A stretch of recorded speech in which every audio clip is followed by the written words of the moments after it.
5-12. Next on the Halas Hall Hangover, the Bears have a new home. Caleb Williams has a new stance.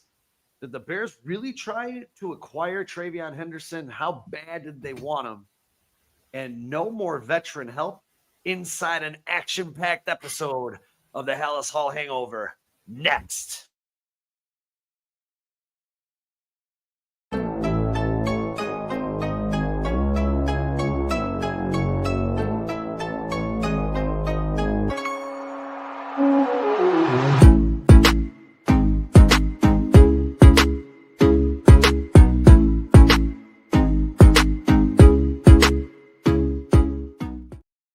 Hello again, everybody, and welcome to 4-Star Chicago Sports. This is the Halas Hall Hangover, and I got the twins in the house today. We're missing our boy Crafty, but he should be back hopefully next week or maybe this Thursday. We will see.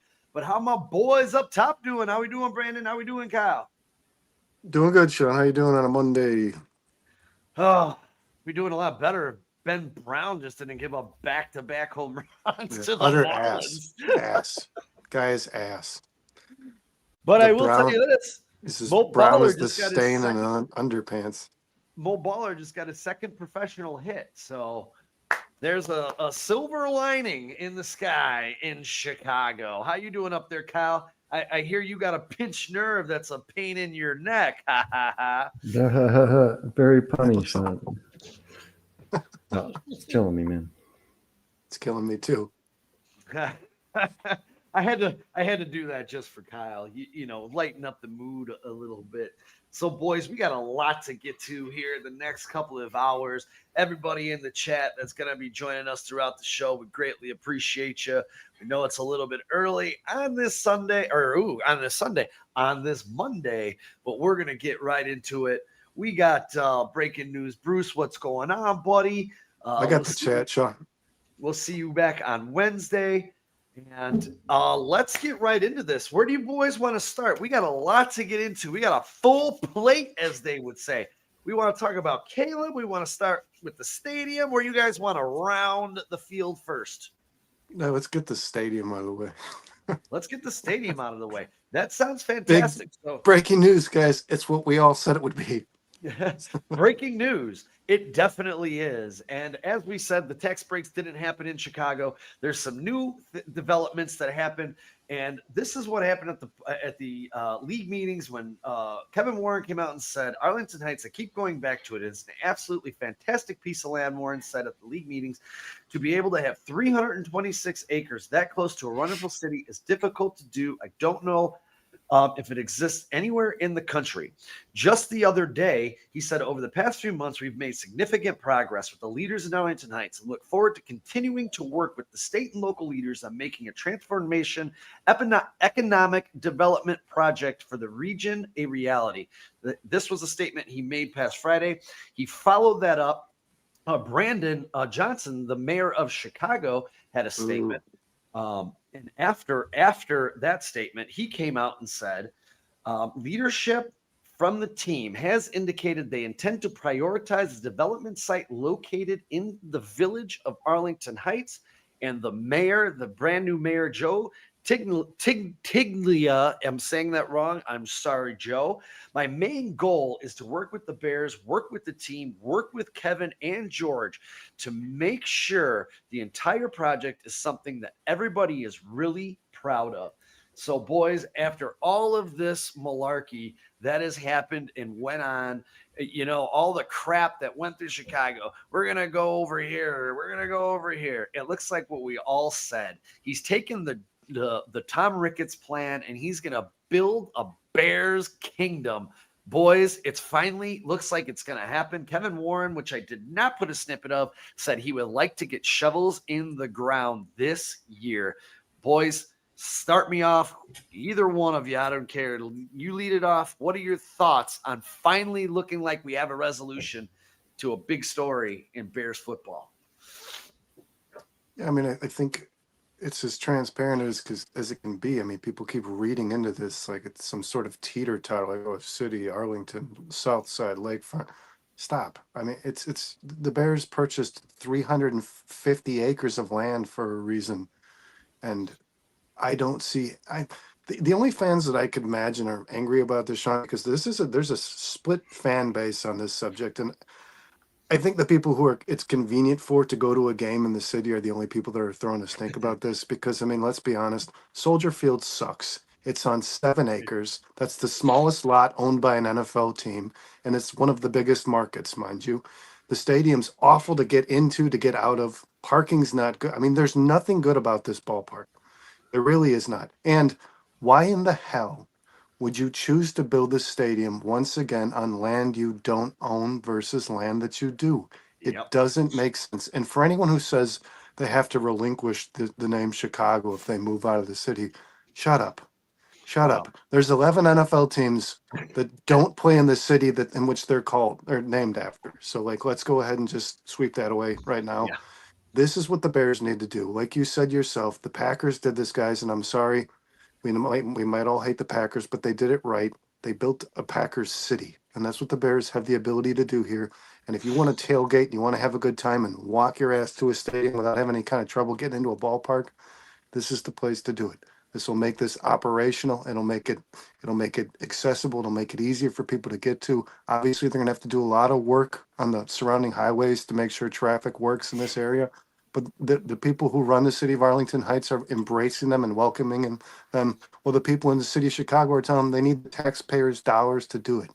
This is a no-brainer, and I think it's all been a ruse to begin with. I think this is all just agree. Kevin Warren trying not to show his hand, but he knows at this juncture it's time. Lay it on the table. Kyle, what do you think? Yeah, I don't think it's much of a discussion, guys. I mean, J.B. Pritzker has made it quite clear that the Bears are not going to Chicago. He said they would get no federal funding whatsoever at all. The Park District doesn't want them there. They basically own all that land out there. There's really no benefits to moving to Chicago. Think about it. First of all, the Bears are one of the only teams in the NFL that don't own their own stadium. They should own their own stadium. That way they can reap all of the benefits, including concessions, parking, so on and so forth. Not to mention, if they put the Bears in Arlington Heights, if they put the new stadium there, I mean, they could build a Mecca Center, bars, restaurants, and they could take percentage of everything, kind of like the Cubs have done with Wrigleyville and the Ricketts. But, I mean, there's not a single Bears fan on the planet who likes going to Soldier Field. That city is getting more congested by the day. We just got another 5 million people in the city of Chicago in the last 4 years. It's only going to get worse. The stadium itself is not attractive. It's one of the most hideous stadiums in all of sports, especially the NFL. And on top of that, it's just a pain in the ass to get to. And even if you get to the South Lot or North Lot, now they're talking about $300-400 for that. I'm sure the Bears will be much more reasonable once they own the parking, because to them it's all beneficial. It's money they weren't making before, so now it's everything. It's just all gravy now, including the concessions. To me, this is no brainer. I can't believe that this is even a conversation. And you know what? I kind of agree with Foster here, guys. I think it was Arlington Heights since day one. I think that Absolutely. Kevin Warren is a businessman. He's a politician. He didn't want to piss the city of Chicago off, so he made it almost seem like he was forced into this decision. But this is where they wanted to be day one. They spent $198 million on that land. They didn't do it for nothing, guys. They plan on using that since day one. And like I said, they could build like a Mecca Center around that stadium. This could be one of the best things that ever happened to the Chicago Bears. Yeah, to be perfectly honest with you guys, man, I've said this, and my boy Timmy, he's going to cough up our bet money because he's been arguing with me about Chicago. The Bears have an opportunity to have a 365 year-round Till Turner as far as NCAA basketball, college football, March championships, Madness, March Madness. I mean, concerts. The list is endless, and all the money goes back to the Bears. I agree. This was a no-brainer. I don't know. I think that if the tax problem that they had originally wasn't there, I don't ever think this would have been a conversation of them going back to Chicago. As Kyle said, he's a politician. He had to play the politics to get the things where he wanted to get them. He's finally got them. They've given him the tax breaks. Chicago's not going to give them. Chicago wants a piece of the pie. You're breaking it off to 10 different spots. And on top of that, I believe they voted on it. The constituents said no. The Park District said no. The governor said no. Brandon Johnson, the corrupt mayor, is the only one who's saying, yeah, let's do this, because he sees it in a way he's going to lace his and he's talking completely out of his ass. Yeah. That He's an guy. idiot. He's still today, this guy's saying talks are still very wide open. Stop yourself. And then on top of that, man, like you said, Sean, from what I'm reading now too, is if they were to build it in the city and remain there because they don't get the federal funding that they require, they would have to stick with an outdoor stadium as opposed to a dome. So you don't get the Super Yeah. Bowl, which comes with the revenue. I mean, how much money is this team going to make just by hosting a Super Bowl that they possibly play in a few years from now or whenever this stadium's done? We've been talking about this since 2021, man. Yeah. This is ridiculous. I like Kevin Warren and I like the fact that he's in charge of this, but like, get this fucking moving, man. Like, let's just get this conversation behind us and no more of the, oh, here's another, they have another lot they're looking at. It's always this. It's always like, oh, we're doing the old hospital, and then we're going Yeah. to go to the south side, the Bronxville location. Then it's the museum location, the lakefront location. Like, dude, just go build it on the land that you own and stop all this horseplay. Honest to God. And I agree with Foster here, man. Probably a casino in there, roaming hotels, restaurants, sports bars, stores. I mean, there's so much.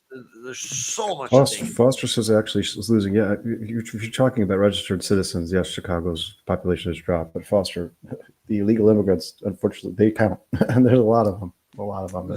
Yeah, they're making up. I actually watched a whole news report yesterday on Fox News about how many people have joined the city of Chicago in the last 4 years. It's astronomical. Well, they're not accounted for yet, but they're there.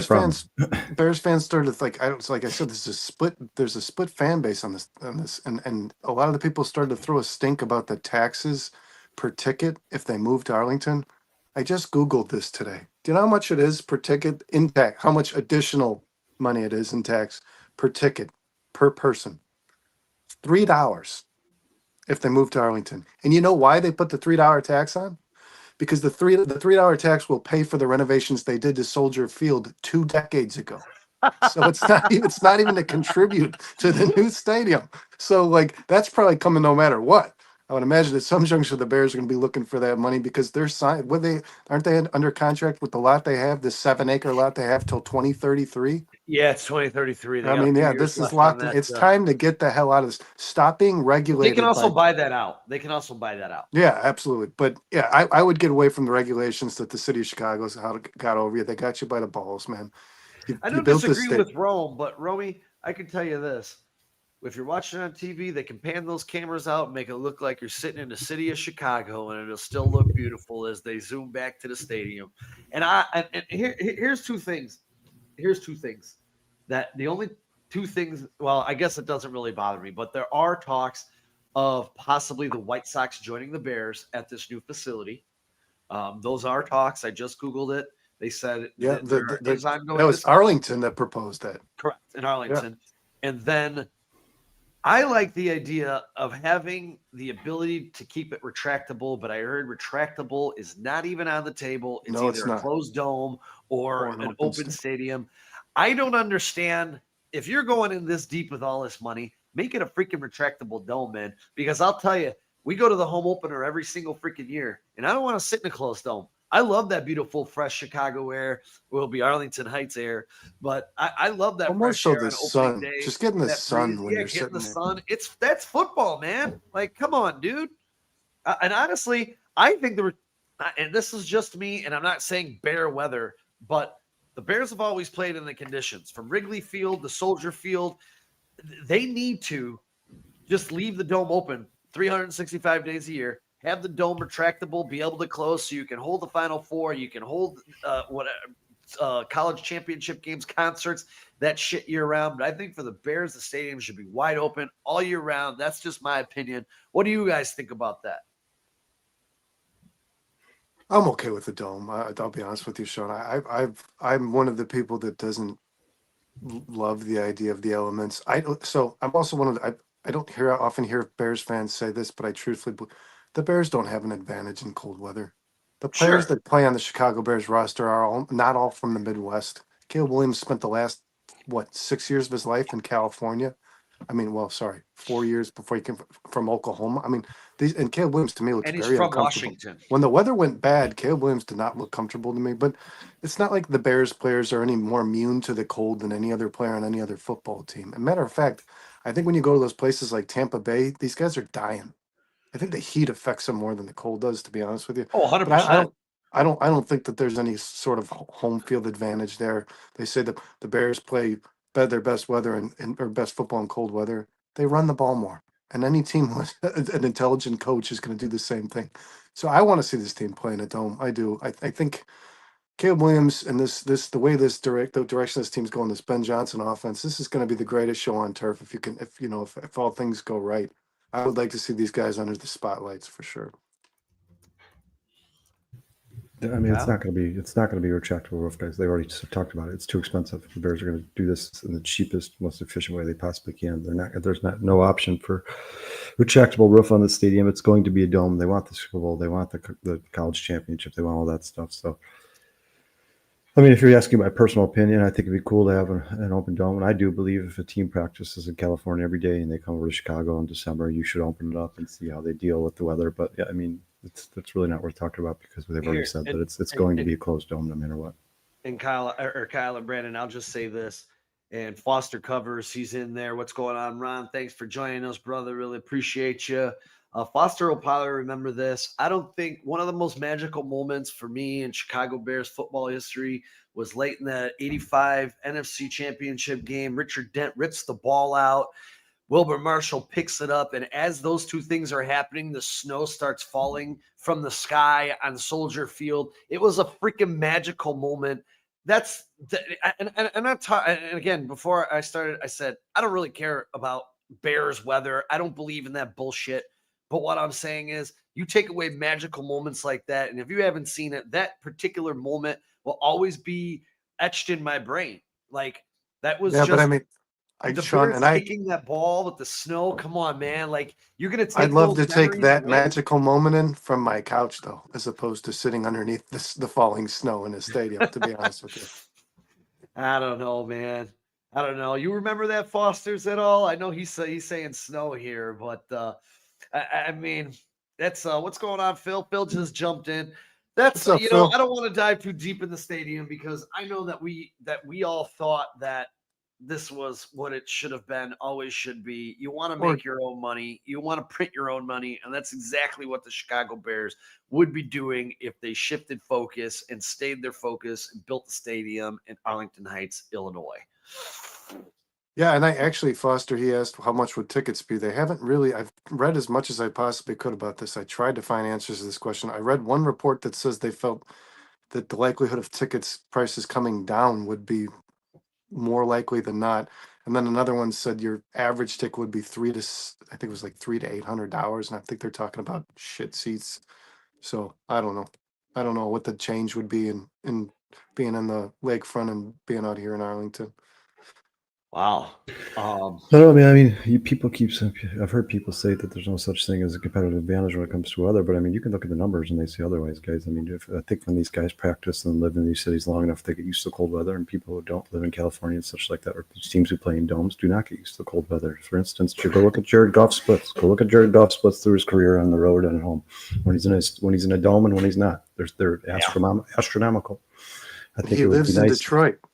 Yeah, he practices in a dome. The Bears could practice outside to get used to the weather. They do have done that many a times. But Detroit does not. As a matter of fact, Detroit's coach was once asked. I think it was Detroit's coach who was once asked, "What do you think? How do you think you guys are able to adjust to the snow?" And he's like, "Well, we don't play in the snow. We play in a dome. The only snow we're going to have is when we walk from the bus to the stadium. That's it. So we don't have to worry about that. But they have to worry about that when they come to Chicago, because it can get brutally cold here. I think there is a competitive advantage for teams who are used to that. But like I said, at the end of the day, it's going to be a dome. This is why part of the major reason why they're building this stadium elsewhere is because they want a chance at the Super Bowl. They want a chance at the NCAA tournament. They want more concerts. They want to make more money on the days that the Bears aren't playing. So it's going to be a dome no matter what. And they're going They've to already need to. announced Considering the amount of money they want to spend on this stadium, they're going to need to make money off this stadium outside of 18 Sundays of the year. I mean, that's just what it is. Yeah. There's no other way to justify it. And Kevin Warren did give reasons for why he doesn't want a retractable roof. Budgetary concerns. Number one, his experience with U.S. Bank Stadium, fiscal responsibility. He said it's a luxury, not a necessity, and maintenance and operations. You know what Yeah, they should and do? all he had to do was come out and say insufficient fundulation. That's all he had to say. You know what they should do? They should do exactly what they did in Arizona. Put that He did stadium say on he'd like to rollers. spend more money on fans' amenities than a retractable roof. I don't know what that means. Okay. Probably just more outside clubs and bars and I'll restaurants. always be an outside football guy, but I guess as I'm getting older into my older ages, I guess 70s and nice weather won't be so bad in the middle of December, as my boy Scotty just Well, pointed out Sean, here a second ago. if the rumors are true that train station is going to be so close to the stadium that they're talking about building a basically a walkway from the train station to the stadium that Yeah, is all Skywalk. enclosed in Yeah. glass. Yeah. So you The Well, would I'll never tell experience. you even you guys. take the I'll train, you would tell never you even be guys. outside. I'll tell you guys this right now, Kyle and Brandon, since Brandon's going to a second game with us to the home opener this year. I think, Kyle, you're on 3 or 4 now. If they do move to Arlington, I have 3 really good friends, and their houses are all within walking distance to Arlington Park. So there will be parking in their driveway, partying in their warm garage, and then walking over to the Bears game. There will be no parking. It's going to be fantastic. So for me, I'm praying that this happens. Richie, Ben, I'm coming to your house, just so you know. Yeah, Those I of know. us who grew up Bruce in the Bruce suburbs lives are there as well. Oh, those of us. Brucey, you live there, right? Yeah, Bruce. Good luck with the traffic. I don't know Yeah. if I'd want to live in Arlington if this move is made, but I'd certainly want to be a venture to Bears games if this move is made. Well, we're gonna move this on. I don't think we can beat up the stadium too much. But our quarterback has a new stance. Well, Williams was seen left-footed with a left-footed stance in his pre-snap setup, departing from his previous right-footed approach used throughout his college career and through his rookie season. I'm assuming through high school as well. For those who don't know, when your left foot is forward, it aligns with your throwing position for right-handed quarterbacks. It's an important detail to understanding the quarterback mechanics. So, when a quarterback like Caleb Williams switches from his right foot forward stance to his left foot forward stance in the pre-snap setup, it often signals a refinement in technique or an adaptation to the new offensive system. So, boys, do you think in this, and it's generally, excuse me, but let me, but it's generally more natural as well for right-handed throwers. But boys, let me ask you this: is this something that you believe is going to help improve his timing, especially in this rhythm-based passing game? And do you think that a direct lack of coaching and guidance and lackluster trust in the pass leadership was one reason why this did not happen last year? What are your thoughts there, Brando? I think the reason it didn't happen last year is because his coaches were morons. There's no other way to say this, man. I mean, obviously, this is going to give Caleb Williams the ability to get rid of the ball very quickly. He'll already, like you said, kind of be in that natural throwing motion when he's receiving the ball during the snap. He's going to take a lot of ball under center. So I don't know how much of an impact this is going to have, regardless. But and I also feel like this just takes a little bit of pressure off your offensive line for sure. Caleb doesn't have to spend that extra half a second rotating his hips, rotating his Yes. core.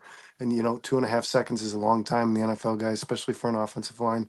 So, yeah, this is probably something that should have been done a long time ago. It speaks volumes to how smart, intelligent Ben Johnson is, that even the little things that seem to be pretty obvious to probably everybody are still just as important as the big things that you need to work on, too, right? Yeah. Mm-hmm. Yeah, there's going to be an adjustment period for sure, and this is what we've talked about for the last 2 months. I mean, people are coming out, they're saying, "Oh, look at the Bears roster, look how much they improved. This team could be the best team in the NFC." Yeah, the problem is implementing this new system and this changes in footwork and everything else that he's going to be playing under center. All these adaptations he's going to have to get used to. There's got to be some bumps in the road. It's something he's not used to. He's been playing football nearly his entire life. Now he's about to change the way he plays drastically, but I think Caleb's a very smart guy. I think he's a competitor, and I think he's more than capable of doing it. And Sean, like you said, that for me, that's more natural for a right-handed thrower is to start with your left foot forward. So I don't know why this hasn't been. This should have been done in college, really. But Yeah, when you look at it, when you look at his foot and then when he drops back, it looks more natural when you're just looking at it opposed to His plant foot's already behind him. So, Yeah. like this. It does beg to, Sean. I mean, you asked the right question. It begs to question why this wasn't done. It's really weird. I mean, it's because why was this not done with Shane Waldron and that staff? It doesn't make sense. when I was reading too, I was reading about this yesterday. It said many coaches and offensive coordinators prefer the stance because it facilitates a little bit more of a balance and fluid transition in the drop back, and it's critical for your timing and accuracy. So not having that foot forward could be one of the reasons for his inaccuracy downfield last year. So this is a very interesting development to see how those two elements come together with this new system and dropping back with this plant foot ready to go. It's going to be very interesting to see. So for me, I'm kind of excited because, one thing we heard about his deep ball accuracy was fantastic, and this was one of the strengths of his game. And I'll tell you, I watched 8 minutes of footage just the other day of his deep ball passing, and it was god awful last year. So hopefully this is something that will help him regain some of that accuracy that he was missing last season for the Chicago Bears. Well, I want to ask a question about this too, because and this is where my mind kind of went when I first read this, is when quarterbacks are under center, their feet are planted pretty even. You usually don't have a foot leaning forward when you're under center. It's the easiest way to receive the ball. So is this an indication to you guys that as much as Ben Johnson had Jared Goff under center, Caleb Williams is going to be playing a whole lot less in that shotgun? Yeah, a whole lot less in under center and a lot more in shotgun. Do you think that he's going to be doing less under center than a Jared Goff would have done, just because Ben Johnson, like he said, is going to build this offense around his quarterback, and he's not going to implement an offensive system that his quarterback needs to fit? Kyle? You have to play under center. At some point in the NFL, you have to play under center. The reason, but would he play substantially less than Jared Goff did under center? I mean, that's totally up to Ben Johnson. I'm sure that they're still going to utilize the rollouts for Caleb Williams. I know that Ben Johnson, that's part of the reason Ben Johnson wanted to come here, is because of what Caleb Williams is capable of doing outside of the pocket. But Ben Johnson didn't have a guy to do that with when he had Jared Goff. It might be less to Jared Goff, but at the end of the day, I mean, if you can't play under center, you're not going to make it in the NFL. We've heard guys like John Elway talk about this. We had Troy Aikman talk about this on the live broadcast. When you play under center, when you turn away from the line of scrimmage, that split second it takes, that's what keeps those linebackers guessing. That's what keeps those linebackers hesitate for a second, and then they're a little bit behind the play. That's the timing of these routes. That's why when you see guys who play under center, there seems to be a lot more wide open receivers in the middle of the field, especially for the tight ends and slot receivers. You have to make those linebackers bite a little bit if you're going to try to open up the middle of the field. That's what playing under center does in the NFL, and that's what I think they want Caleb Williams to get used to playing. Now, obviously, Bernard, I think in the long run, the goal is to utilize the talents and skills of Caleb Williams, and one of those biggest talents is playing from outside of the pocket, or just making plays when everything kind of breaks down around him. But I think ultimately the default setting should be playing under center and staying in the pocket, and then try to build off of that. Once these teams get used to him doing that, that's when you can kind of start taking advantage of them, because they're going to start guessing. That's what they're going to start doing. So, yeah, I think it's important early and often for him to play under center, but I do expect it to change the more the season goes on, because I think they're going to try to utilize Caleb's strengths, which to me is when the play breaks down, is when Caleb's out of his pass. Now, obviously, you don't want that to happen, but you also don't want to take that variable away from him either. Yeah, and I think really quick, we got Marcus Newman in the house. I don't believe that we've seen him in the chat before, so I want to say welcome to the show. Thanks for checking us out, Marcus. Really, really appreciate you. Flex Diggs is checking in. Thanks for joining us. Howie Our Bears is checking in. How you doing, Howie? Thank you guys so much for spending a little time. And I'm not sure who Marcus Newsom is calling a bum. I'm hoping that he's speaking to the staff, the previous staff. Ron says, I'm new too. No, you're not, Ron. No, you're not, Ron. But we'll give you a clap anyways, Ron. Thanks for coming out. You're a loyal listener, and we appreciate you. Thank you, Romy. Definitely hit that like button. Howie Our Bears, I just want to address, he says a retractable roof is needed. It allows hosting a future Super Bowl in $50 billion, because they're going to host a Super Bowl inside a dome. There's no doubt about it. The NFL is just as excited, is licking their chops just as much as the Bears organization to get a Super Bowl here in this city. It will make the NFL just as much money as it will the Bears. Yeah, too. Didn't who was what was the name of Caleb Williams' college coach? I can't remember. He followed to USC. His name's slipping my Lincoln mind. Riley? Lincoln Riley. Yeah, I'm just curious to why he was very attached to Lincoln Riley. I'm wondering why Lincoln Riley didn't bring something up like this to him and try and get him a little bit more comfortable throwing that way, a little bit more prepared for the NFL, because this is kind of an adjustment for him. And I'm just wondering and get your guys' thoughts on this. If those old tendencies bounce back in games, especially when you're under pressure, your mind's moving really fast. Is this something that Caleb, after doing something through, I'm sure Pee Wee's, Pop Warner, high school, college, now all of a sudden he's going to be switching his stance? Do you guys think that this is something that he can adjust to, or do you guys see some hiccups? Maybe he can get caught in this, throwing flat-footed again off his wrong foot. Is this something that worries you guys a little bit? Not at all. No. Not at all. I think Ben Johnson's not just going to make this adjustment. He's gonna correct it. He's going to make sure that Caleb Williams is comfortable doing it. He's going to make Caleb Williams do it again and again and again and again and again until until it feels like it's second nature. This is how meticulous and surgical I think this guy is, Ben Johnson. I mean, this is what I think he does with players. He makes it so like Ben Tyson Bagent said in that video you showed me, Sean. I mean, we just know what's expected of us. We know our responsibility. We know our role. We know what we're supposed to, he's just going to make you so familiar with the things that he's expecting of you. This is probably where he starts, from things as simple as footwork. That's where you have to start, from the foundation, from mechanics. Yeah, it's always darkest before the dawn. He's going to have some hiccups for sure. There's no doubt about it. I mean, like you said, he's doing something he's never done in his entire life. It's going to feel uncomfortable to him when he starts, but the more he does it, practice makes perfect. The more he does it, the more Ben Johnson works with him and gets him to consistently do it and eat, sleep, and breathe it, the more it's going to become natural. And at some point, it's going to benefit him in the long run. Like we've talked about it numerous times, guys, this is a brand new offense, brand new coach, brand new footwork, brand new practices, brand new everything. These guys aren't used to it.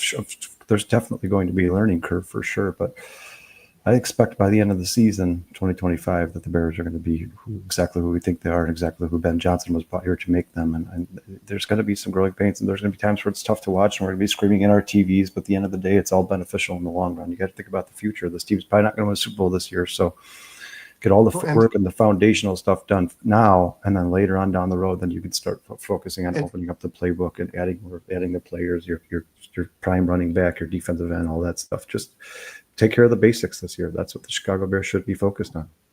Yeah, and Sean, I understand the concern in regards to coming out of this snap with the left foot forward, because like we said, that's a more natural. Yeah. He doesn't have to turn his hips to release the ball. He can get rid of the ball very quickly, immediately after the hike. But I don't think it's going to make an impact on how Caleb throws the ball, because Caleb Williams is an off-platform thrower. Correct. He's infamously known for making really, really accurate throws without being planted in his feet. His core and his hips are not always in the best direction when this guy throws, a gun, when he throws a bullet to some of these receivers. Some of his best plays, I just watched a year-long highlight of Caleb Williams this morning. It was awesome. Some of his best plays, man, came off platform. Yeah, he has the ability to do this. So I'm not too worried about his footwork. I'm really not. And like I said, I think Ben Johnson will make sure that is fixed and that's comfortable, that he's comfortable with that, and that's second nature before he moves forward with anything else. Yeah, too. Excuse me. A little tired here today. Jesus, Sean. It's just the start of the week, man. I know. It's been a long week. I was sick Monday, Tuesday. My daughter came home Wednesday, Thursday.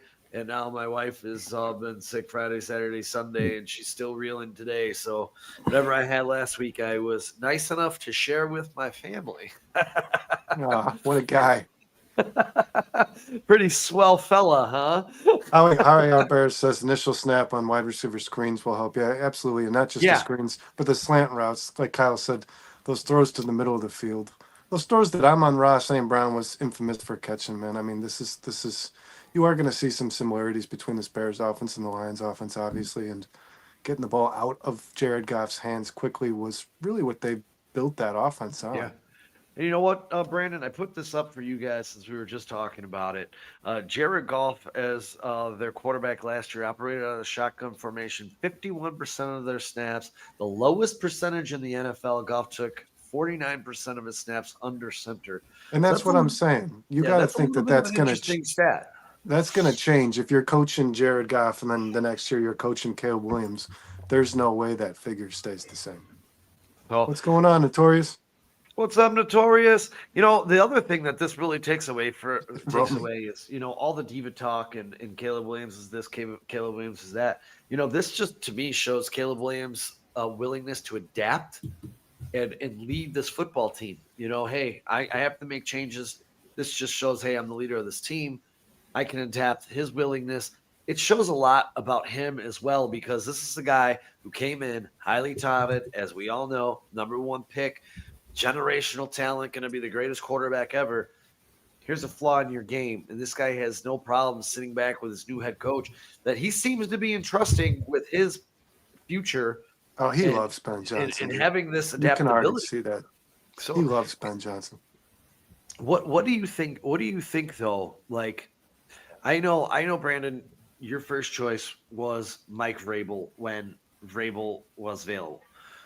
Do you think though, now that this is progressing and we're seeing everything that happens, do you think Ben Johnson, because of Caleb Williams, was the better choice to lead the Bears?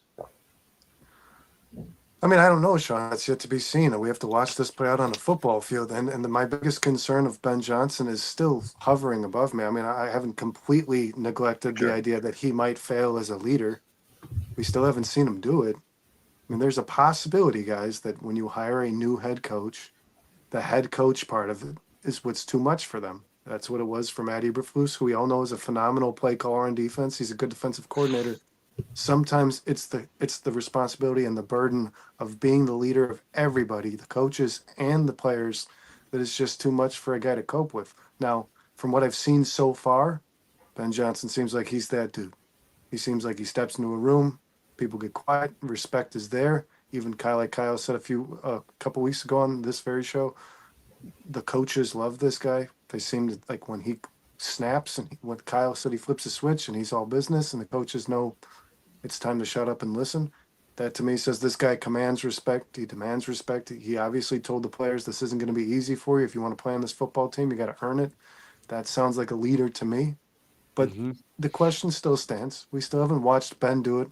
We haven't watched him do it 1 week. We haven't watched him do it even in a preseason game. So those concerns are still there for me. I know that Mike Vrabel, you're not going to get the innovative play calling, but you know that Mike Vrabel can lead 53 grown-ass, aggressive-ass men and a bunch of coaches. You know that he can do it. And you know that he can manage a game well. That's another thing, guys.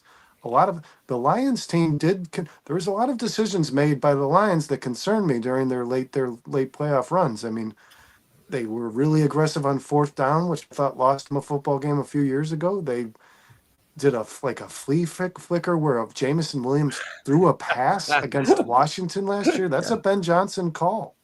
Jamison Williams threw an interception in a playoff game last season. So I still have my reservations, but I'll say this, Sean. The impression this guy's given me so far is great. And yes, when it comes to who's going to get the most out of your franchise quarterback, I would like to believe that, I mean, depending on who Vrabel hired as his OC, I don't think he could have done a better job than Ben Johnson. Like, I would have loved for Mike Johnson to hire, or for Mike Vrabel to hire Ben Johnson as an OC on the football team. But yeah, I have faith, man. I have faith. I liked Ben Johnson. I liked Mike Vrabel more, but I liked Ben Johnson, so I'm happy with what they've done here. And I do think that he's going to get the best out of K. Williams because, Sean, he said something that I just haven't heard a Bears coach say, which is, I'm going to build this offense around him. He's not fitting into what I have put together. I'm putting it together based on his skill set. These coaches in Chicago have just never wrapped their head around. I mean, Justin Fields had some really phenomenal talent. It's some really good strengths. The Bears just didn't give a shit to do more of it. Every coach that coached that guy was like, no, I'm gonna make him a pocket guy. I'm gonna make him an under center guy. I'm gonna make it so he throws the ball more than runs the ball. That wasn't what he did well. So I think Ben Johnson's gonna identify Caleb's strengths, and I think he's gonna exploit them. I think he's gonna make it as easy as he can for him and as comfortable as he can for not just Caleb, but for every player on this field. I have faith in that. And Kyle, I'm going to get your thoughts on this. Notorious TPG says this is the most. I lost it. I haven't felt this good about a coach my entire life since Phil Jackson and Joe Quenneville for the Hawks. And Legends, man. yeah, Legends. and Kyle, I want to get your thoughts because I want to go. I'll wrap this up after you go. What do you take it away?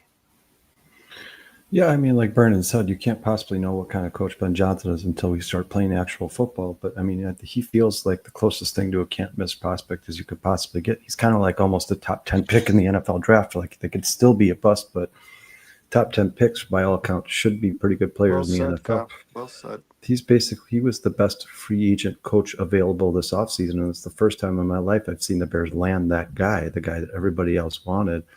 I just think with the position the Bears are in right now, and obviously they added a lot to the offense this offseason. I think this whole season and this whole offseason should be all about making Caleb Williams as comfortable as you possibly can. So for once in our lives, not only do we have a good coach, but we have a franchise quarterback, and I think Ben Johnson's probably the best candidate to make him become and look like a franchise quarterback. And I like Mike Vrabel too. I wasn't when Vernon and Dustin were saying they preferred Mike Vrabel. I was if they would have hired Mike Vrabel, I wouldn't have been upset because I think he's a very good coach, and I think he's probably one of the best coaches in the NFL teaching the fundamentals. But like Vernon said, with Ben Johnson, how innovative he is, how creative he is, how he shifts and changes as the game changes. He just seems like the kind of guy it's going to be very, very tough to defend this offense because you really never know what they're going to do. And I love how he says things like, we want it to look the same when it's going to be different and be different when it looks the same, all that stuff. I love it. And I think that's kind of how the NFL is going. And then Sean, what's the numbers he always talks about? What do you call them? Expected EPA. I mean, he's a younger coach who's now above average. When's the last time he's big time. Yeah, when's the last time we heard a Bears coach talk about the analytics of football, the EPA, it's become a quarterback-driven league? How he's talking about how the team that has the higher EPA wins 88% of the games in the NFL. It's more important now than the turnover ratio. I don't think Matt Eberflus probably even knows what EPA is. He may think it has to do with oil. I said this on the Bare Minimum Man last week. I do expect there to be growing pains. Will he translate to being an elite coach? I don't know, but I will say. Sean, was that Environmental Protection Agency joke? Yes. Yes. That got to me just now. And I'm not dogging on Mike Vrabel. I would have been happy if Vrabel was the coach, but as Kyle and I have alluded to many times throughout the years, this was or months, I should say, this was all about Caleb Williams, and I think for me the best fit at coach was Caleb Williams. A bright offensive mind, but still a big undertaking from OC to head coach. Having to make calls for the entire team instead of just focusing on his offensive unit. I'm sure he's going to lean on Dennis Allen, but there's a lot that goes into that in-game decisions, leadership. There's a lot of things. So you guys are 100% correct. I was more or less thinking if I was going to chop this up, I would want Ben Johnson because of the development of Caleb Williams. And I'm with you, Brandon. I don't know if he can command this locker room. I really don't. Well, but Sean, you said something important just now, and I 100% have way more faith in Ben Johnson being able to call plays and still manage a football game than Matt Eberflus ever did. Oh, God. 100%. 100%. And I do think this, but because we've all just said we wouldn't mind Vrabel, we wouldn't mind Ben Johnson. Those are both guys that are going to come into this team and establish an identity and a culture immediately. And I think Ben Johnson's already got himself halfway to that for sure.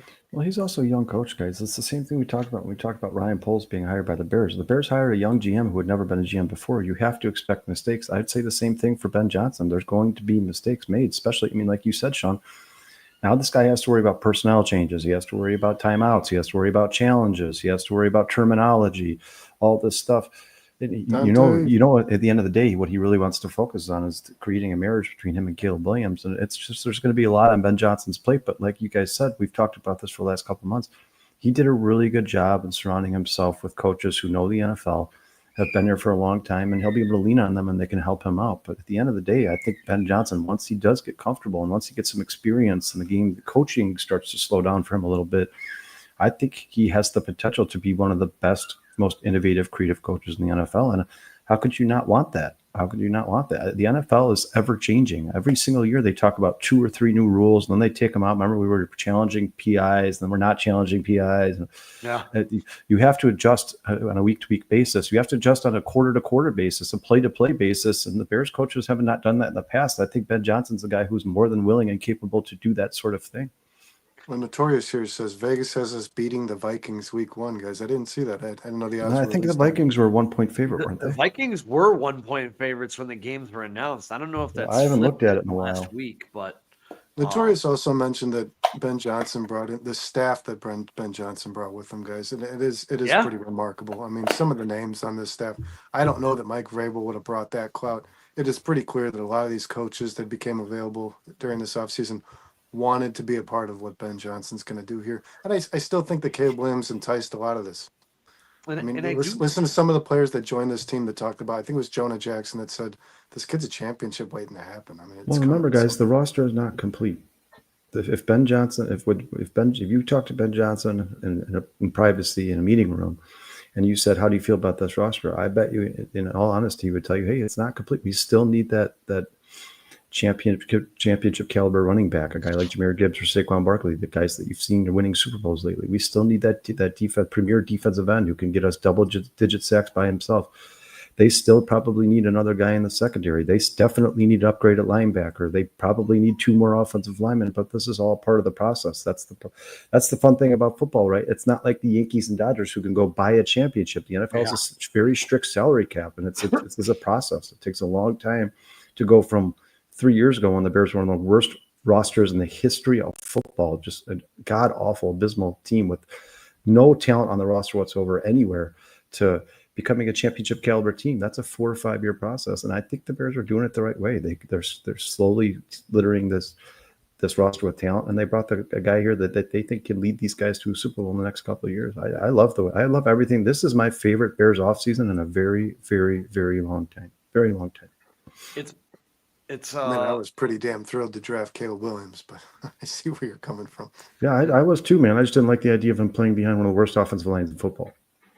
yeah, 100%. It was asked before the season started. Yeah, and I like the progression here. And Kyle, you quoted me the other day. I've always said the journey can be as much fun as your arrival to your championship. And I enjoyed the Cubs build up. I enjoyed the Blackhawks build up, and I'm going to sit back. And I know it's going to bring me to tears at some point, but I think the Bears are better than what they are, and they have that letdown. But one of my favorite things I've always learned, man, you got to learn how to lose before you know how to win. And at the professional level, losing hurts. It hurts you, cuts you deep, and it brings that fire and that passion to become a better player, because you never want that feeling again. And I kind of like this roster, this young roster that they're building, because they kind of all do have a kill 'em all attitude. And I think Caleb's going to be surgical. I think you got some executioners on the defensive side of the ball with Brisker and Gordon. I think Dexter's going to take a step up this year. I think the Tez Effect will be back this year. I think it's going to be a really good football team. Can they make the playoffs? Time will tell. But I do think for 17 weeks that they're on the football field, I think they're going to be a competitive football team, and you're going to get everything they got. And it's not going to be like last year after that Washington, where we're sitting at home on our couches watching this team just give up on this roster, on this team, on the staff. We're just not going to see that this year. And I don't think we're ever going to see that again in Chicago Bears football. God, at least I hope not. But At least not for a very long time. And I pointed this out on the Bare Minimum show when we did that last week, and I think it's important to note this Bears organization, the coaches, not just head coaches that have failed time in and time out, but the guys who worked underneath them, guys, winning football teams, they're not just, everybody's like the Eagles just draft the right guys, and the Steelers, no, they're not just drafting the right guys. They're fucking developing them. They're doing a good job at developing their talent, the young guys especially. So Yeah. that's going to be the difference. And Kyle, you mentioned like we could still use a few more offensive linemen, but the hope should be that the guys like Trapilo and even Karan Amagaji and a guy like, God, what's his name? The guy they just drafted, Luke Newman.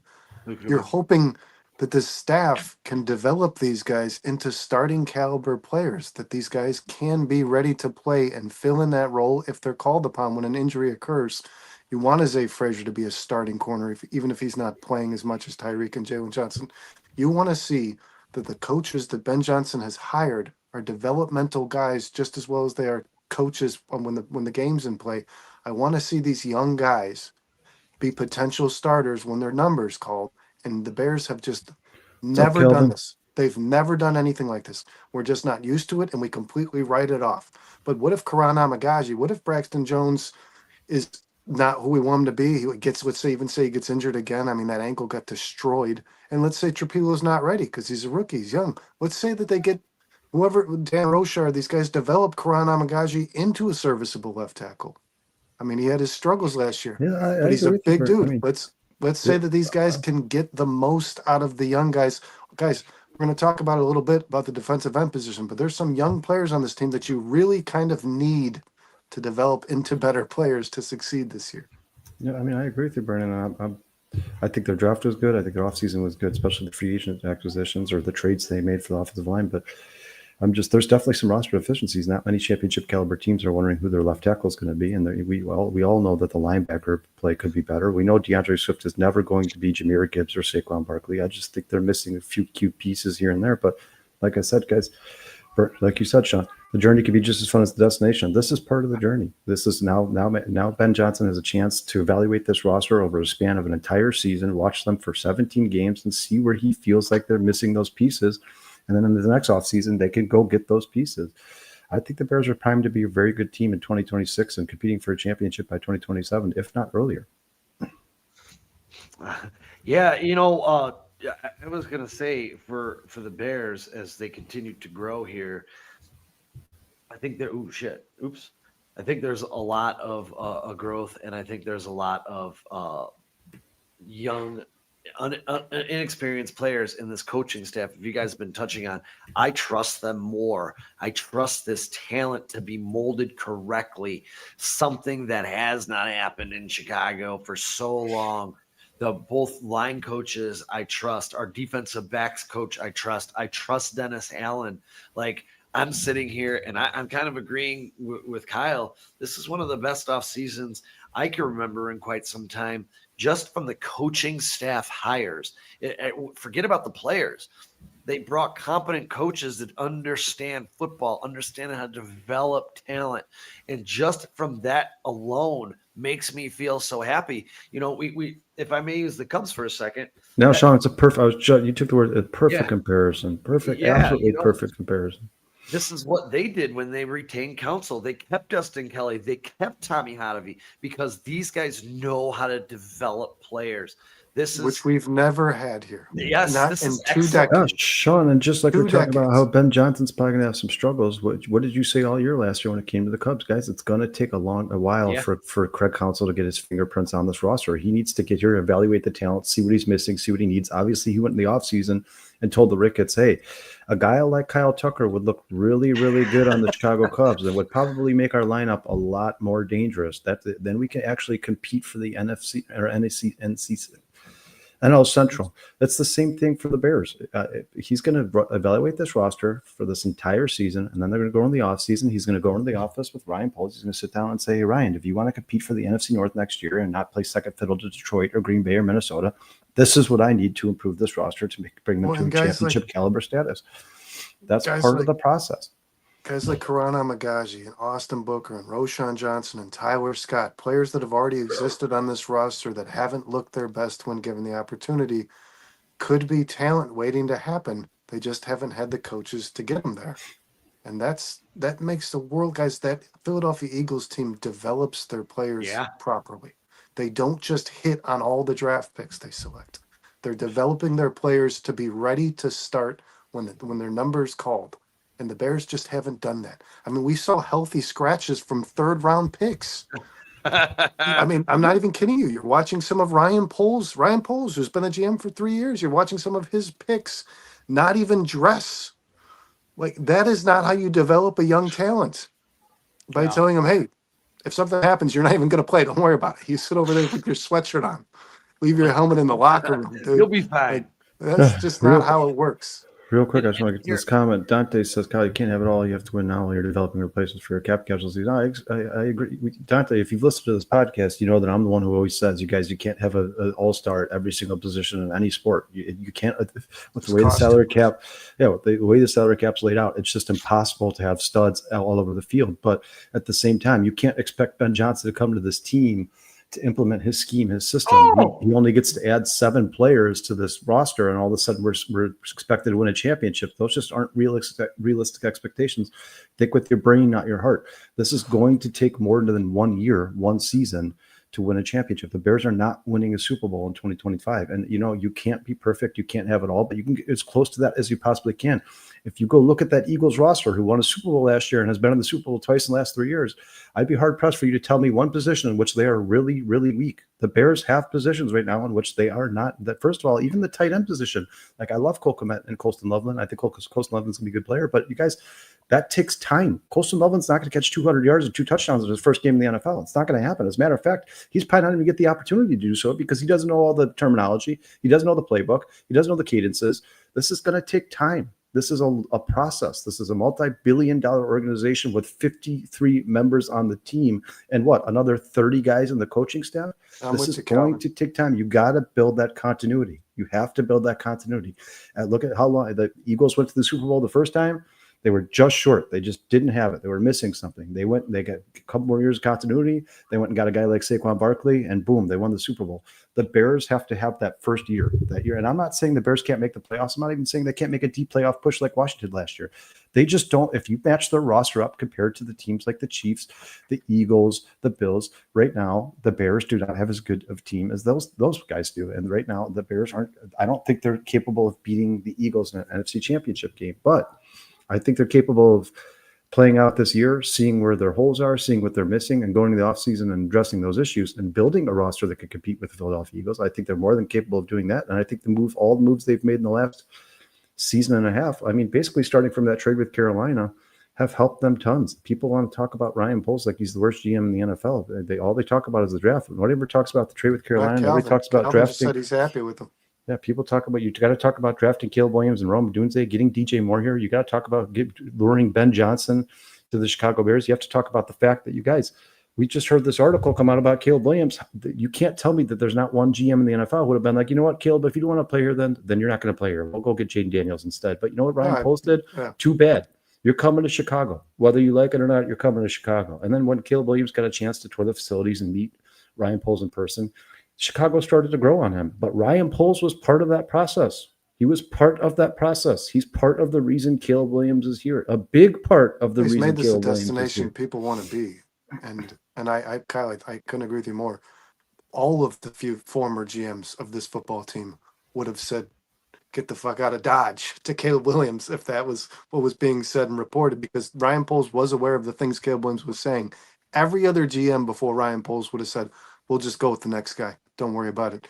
And I love that this team's culture has changed enough where the head coach or the coaching staff and the GM feel like we can take this challenge on. We can bring a guy here and convince him and make him believe in what we're doing. We can bring a guy like Luther Burden here, who dropped into the second round, who was a year ago supposed to be a top 5 pick.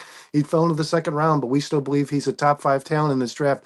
And we're okay with his attitude and his character concerns because we're going to fix it. We have confidence and faith in ourselves to fix it. And I think if this is the coaching staff that's here the year they drafted Darnell Wright, guys, they probably draft Jalen Carter because they believe in themselves to get these things right. They trust themselves. They have confidence in their ability to make these guys the best football players they can be. And that's what I mean by player development. And not just the young guys, the guys who have existed in the NFL too. I want to see if Bill Murray, if he has to step into a starting role, that he's ready to play and he's one of the better guards in this league. He's 28 years old. Get these guys ready to go. Get the best out of each individual that's on this roster. Maybe some of them just aren't cut out for it, but you'll know. And I guarantee you this. Ben Johnson and Dennis Allen will know. They will know who doesn't deserve a spot on this football team. I would have You know, loved to hear the conversation between Ryan Poles and Caleb Williams before the pre-draft. I would have loved to hear that conversation. I guarantee you Ryan Poles said something along the lines of, hey, listen, I know your camp has some problems, issues with Chicago. I promise we'll get that all dealt with. This is a process. We're changing the culture in Chicago. But I promise you this, Caleb, if you come to Chicago, the Chicago Bears, and win a Super Bowl, you will be one of the most remembered, loved, respected players in the history of the NFL, especially if you can throw for over 4,000 yards and 30 touchdowns. And on top of that, if you guys watch the phone call from Ryan Poles to Caleb Williams when he was drafting him, and he says, hey, who is this? And Caleb Williams goes, man, who is this? You could tell that they built a relationship there. They're kind of joking around with each other. That Ryan Poles created that relationship. He's the one who made that happen. And Kyle, you have to think, I went through this conversation 100 times in my head on how this must have occurred the first time these two met each other. And Ryan Poles had to have said something along the lines of, yes, it sucked. It has sucked. It sucks now. But you know what, Caleb? It sucks because there's never been a player like you to come here and change it. You are a part of this getting better. I can't tell you that it's going to get better without you. You've got to come here and be a part of changing this organization. Same thing as Ben Johnson. Ben Johnson had his reservations too. I don't know. The Bears don't have a lineman ever. They're firing a head coach when they're hiring a GM. They're firing the GM when they're getting rid of a quarterback. They're drafting a new quarterback when they're hiring a head coach. It's just the same process over and over again. And he probably said to Ben Johnson, we have to stop this revolving door. And it starts with hiring you. And you can't, when these guys did not come in expecting Ryan Poles to say, it's going to be fixed. I fixed it. Don't worry. I'm fixing it. It's all better. Ryan Poles had to convince them too. You are a part of the process. You're a part of the solution.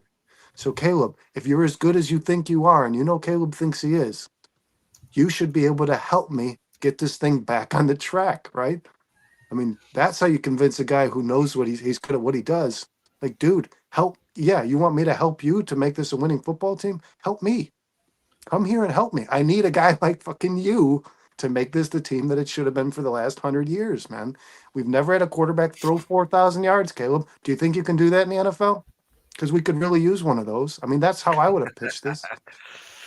Yeah, real quick, I just want to say what's up to everybody in the chat, guys. We got a couple new listeners. Chat's here. killing it. It's going nuts. Kelvin, Rocket, thank you. Rocket Dream, thank you so much for joining the show. Please hit that like and subscribe button if you haven't already. Oh, let's get an applause for Rocket Dream. I've never seen Rocket Dream. I've never seen Calvin either, so let's get an applause for both of them. Calvin, Rocket Dream, this one's for you. Oh, yeah. Thanks for joining us, guys. Yeah, obviously, our loyal listeners, Phil, Bears fan for life, Flex Diggs, Dante, Howie, Ron, Notorious. We appreciate all you guys coming and joining the show today. Bruce, thanks so much for all the work you do behind the scenes here. Please keep us updated on the Cubs game. Sorry to cut you off so much, Sean. Where are we at now? Cubs are down 5-3 as Ben Brown continues to suck ass tonight in South Florida. I wanted to touch. I saw someone in here say that there was some. What can Brown do for you? Who said the Lions had the youngest roster, 25 or younger in the league. They have the most top 25 under 25. The rest of the NFC North. Let me just clarify this. Let me just clarify this. I don't know how that would be possible. It's based on past, Sean. It's based on the past performance.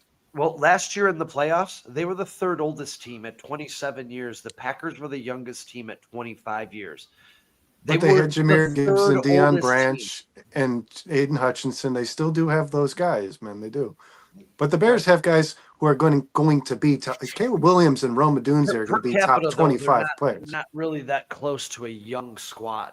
They have some good young players. And if you're looking at future projections as opposed to past performance, Caleb Williams and Rome Odunze will be top 25 under 25 players. I firmly believe. Plus, Detroit has some very important players who are not anywhere. Jared Goff is not young. David Montgomery's not young. Amon-Ra St. Brown's been in the NFL for a while now. I mean, half their offensive line's been in the NFL for a very long time. I mean, their offensive line is old. Dude.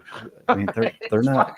They are not the youngest team in the NFL. Well, I think they have a lot of good young players. Just throwing out a stat that I'm sure. Like, hey, I read the same thing. He saw it. He saw it on ESPN. I read the same thing. He saw it on ESPN or something like that. I was just saying. You know, the Packers could say the Packers were the youngest NFL. Oh God, twice. Damn it. They were the youngest team in the playoffs yesterday or last year. The who, Sean? What team is that? That team from up north. I agree with you, Calvin. I'm excited to see Roma Dunze this year as well, man. I think he's going to make a big He's going to change be a forward. top 25 under the age of But 25 player by this season. There's no doubt about that, man. And so, I a think lot you of got these to get. guys, you got to have to Colston Loveland's at some juncture going to be a top 25 player under the age of 25, I would imagine. Luther Which, by the way, Luther did you guys Burden's hear what 21. did you hear what Greg Olson said about Colston Loveland? No. He is a modern day NFL tight end, and the only players he should be compared to are George Kittle and Travis Kelce. That's what Greg Olson said about. It's one of the That's. greatest Bears tight ends said about our newest tight end. Yeah, I mean, that's here when you want to talk about it, Darnell Wright's 23, Caleb Williams is 22. You have well, I think Kyler what's Gordon Kyler just turned Gordon? over. Is he 25? I Yeah. think he just turned 26. Oh, really? I think Wow. He's yeah, I older think he than that. just turned 26. He Roma just I'm Dunze, trying- Luther Burden, Colston Loveland, Caleb Williams, Darnell Wright. Maybe we'll see what guys like Trapillo, sorry, are able to offer. I always fuck that guy's name up. No, Kyler Gordon is 25. He'll be 26 in July, and I apologize. That was Brisker who just turned 26. So FGB. Brisker turned 26 on 4/20, so about a month ago. How old is Cole I wished Kmet? him a happy birthday on Twitter, so that's why I remember. But I thought it was Kyler Gordon.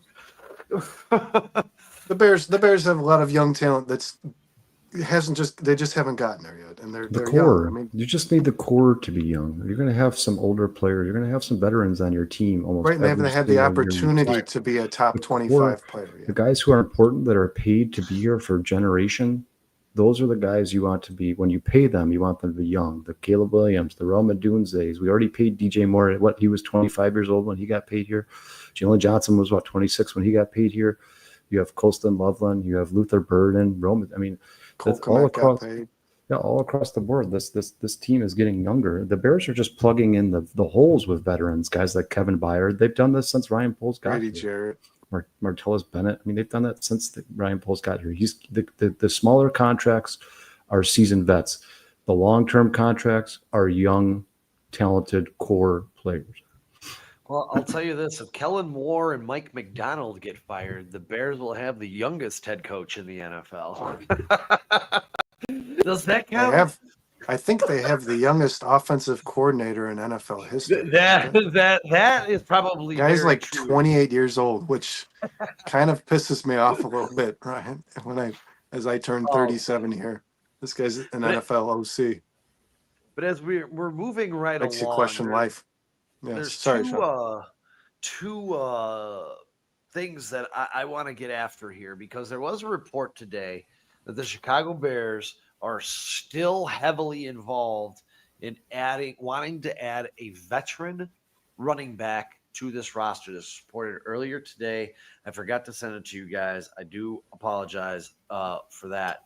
But this was reported earlier today that they are still looking for that. And then we have Brad Biggs, who had a report that said that it doesn't seem as though the Chicago Bears will be on the horizon of adding a veteran defensive end to the roster. Now, with those couple of things being said, man, my questions here are, does this mean that Montez Sweat, Dexter, Austin Booker, and Deo they feel confident enough in those guys to get the job done? Maybe flexing Shamar Turner over to that, although they did say Shamar Turner was going to spend the majority of his year with his hand in the dirt, so it doesn't look like that's going to be. Is there a surprise breakout that we don't know about? It's very interesting to me, because I think a veteran pass rusher on the edge would be something that would help solidify this roster if you can find someone at a good deal. And I know we've went over a number of names in the past. But the other thing that was, we're talking and getting excited about Kyle Monangai, but it does seem very, very likely that the Bears are, well, not likely. It was reported today that they're still very interested in this market. Now, I don't know if that speaks for Roshan Johnson, because Ryan Poles did come out and give him a ringing endorsement in one of his previous press conferences here in the last month. So, boys, where are we at? I mean, are you guys happy if they don't end up with another edge rusher? Are you guys also kind of on the train of saying we do need that veteran running back? And before you answer this, I wanted to get to Phil's question Phil, the Bears' total cap space right now is $6,756,058, and that is via overthecap.com. So I told Phil I would answer that question. But boys, edge, running back, veteran, where are you guys at with this? Are you okay? Roster staying as is? Is there one you prefer more than the other? Are your scales being tipped one way or the other? Where are your thoughts on this? Well, let's start with the running back. Sure. I want to start with the running back because, as it's reported, guys, Sean, you got a piece you want to say about this too. As it's reported, the Bears did try to trade their 39th pick and a 7th round pick to move up to I the forgot about 38th that. Thank spot you. to draft Travion Henderson. So the Bears, I mean, I wouldn't say aggressively, but they were proactive in trying to get one of the running backs that we all talked about during the entire offseason. So I say this. If they wanted a running back, Sean, that they were willing to draft in the 2nd round, a guy they thought could change the dynamic of this offense, I don't think they're done there because they got a 7th round pick in Kyle Monangai. I think 100% the Bears are going to nab up one of these guys, the J.K. Dobbinses or the Nick Chubbs. I don't know if any of those guys are signed yet. I haven't read that if they are. But I would imagine, yes, you're going to see somebody be added in addition to this team at the running back position. And I think they could use one for sure. The more I read about Kyle Monangai, the longer this process feels. I know that Bieniemy likes him, but guys, I shared that thing with you today. ESPN projected the rookie running back statistics for the season, all because there was 25 rookie running backs selected in this draft. Kyle Monangai is projected like 18 rushes or 20 rushes for 84 yards, 2 receptions for 13 yards. As far as ESPN's concerned, he is not going to be a major part of this offense at all. So I don't know what their plans are for Kyle Monangai, but I do still think they need a between the tackles running back and a guy that they can trust, a veteran they can trust who's done this before. I think they want to. Not a bell cow, but a 3-down back. I don't think that DeAndre Swift is that. I think Ben Johnson's aware of that, considering he already coached this player once before. So when it comes to the running back, Sean, they're not done. They're not done. There's going to be an addition made in the running back position. I truthfully believe that. And I'll let Kyle talk about running backs before we dive into the defensive end thing. I wanted Travion Henderson so badly, guys. Fuck the Patriots. Yeah, I That's how it expect them finished. to add a running back at some point. I don't know if it's going to be named as big as Nick Chubb or J.K. Dobbins, but I do expect them to add somebody. Like I said, I've said this numerous times, Sean. You know this. Wait for the 53-man roster cuts. Maybe a guy like Rashad White gets cut off of the Tampa Bay Buccaneers, a guy who can do a lot in the pass game, something like that. I know we all know that the Bucky Irving is going to be their bell cow going forward. But, yeah, I mean, I don't think there's anybody out there that should take a ton of snaps away from DeAndre Swift or Kyle Monangai. If you think Kyle Monangai is that David Montgomery type running back, I don't think there's anybody out there like that. If anything, if you sign a guy like Nick Chubb or J.K. Dobbins, we know both those guys have had some major injury history. Those guys should not be getting the ball 20 times a game. I would expect those guys to come in here and maybe get an average of 8 to 10 carries a game. But yeah, if you want to add somebody for depth, sure. And Vernon, Dante said, who would you cut, Roshan or Homer? For me, Dante, I'd be cutting Travis Homer for sure. I mean, he was a part of the previous coaching staff roster. I don't think you need to keep a guy like that in the roster for special teams. I'd be cutting him for sure. I would cut Travis Homer because I think Roshan Johnson's capable of playing special teams just the same as Travis Homer is. I would imagine because of the concussion, we didn't get to see that too often. And Roshan Johnson's always been a required back on this football team. He's been needed in the running back room, but if Roshan Johnson was to remain, he could probably fill the role that Homer's playing in special teams, right? Or Monangai could maybe, I don't know. But Travis Homer doesn't when he got carries last year when they had suffered all the injuries they did, I was very disappointed in seeing him on the field. I got nothing against the guy, man. It's just, I mean, he's just a guy to me. Roshan Johnson was a fairly high pick. He's still young. We haven't seen it yet. We know what Travis Homer's capable of. And it was a Seattle coach that brought him in here that the Bears hired. I mean, a coach he had formerly played for. There's no coach on this staff that's tied to Travis Homer. Ryan Poles has a tie to Roshan Johnson. And I'm a big Roshan Johnson fan, guys. So I mean, for me, I'm hoping to God that something were to come of this and Roshan can still turn out. I still think Roshan's a very talented running back. He may not do all the flashiest things that you guys want, but I think he can get the job done in between the tackles, get the hard yards, great inside the 5-yard line running back. Guy will put his head down. He's going to give it to you. The thing that is starting to concern me, though, is, his concussion situation. I mean, he had that problem last year. We never saw him on the field again. Good point, Howie. Good point. Sorry, Sean. Go ahead. And when it comes to TreVeyon Henderson, these reports come out. Came out in Forged in Foxborough, their new television show that's spotlighting the Patriots or whatever. I just have to ask an honest question. Everyone is saying that the Bears were willing to give up something for him. They were willing to give up one spot in the draft and a 7th round pick. So I just asked the question, how bad did they really want him? Because if you really want somebody, you give up something better, especially if you think he's going to be all that. And then I'll go back and say, when you look at TreVeyon Henderson and you look at Dylan Sampson, what is it? 5'11", 5'11". Henderson's 202. He's 194. 4.39 40, 4.39 40. What's Henderson bad at? Pass pro. What's Sampson good at? Pass pro. Keep bouncing back and forth. Now the RAS scores were a little different. It was a 9.45, I believe, for TreVeyon Henderson. I'm just going off of memory, and I believe Dylan Sampson was around a 7 with his relative athletic score. But this guy runs a 4.32 was his best 40. His 4.39 was his worst. He had 22 touchdowns for Tennessee last year. This guy was a touchdown machine.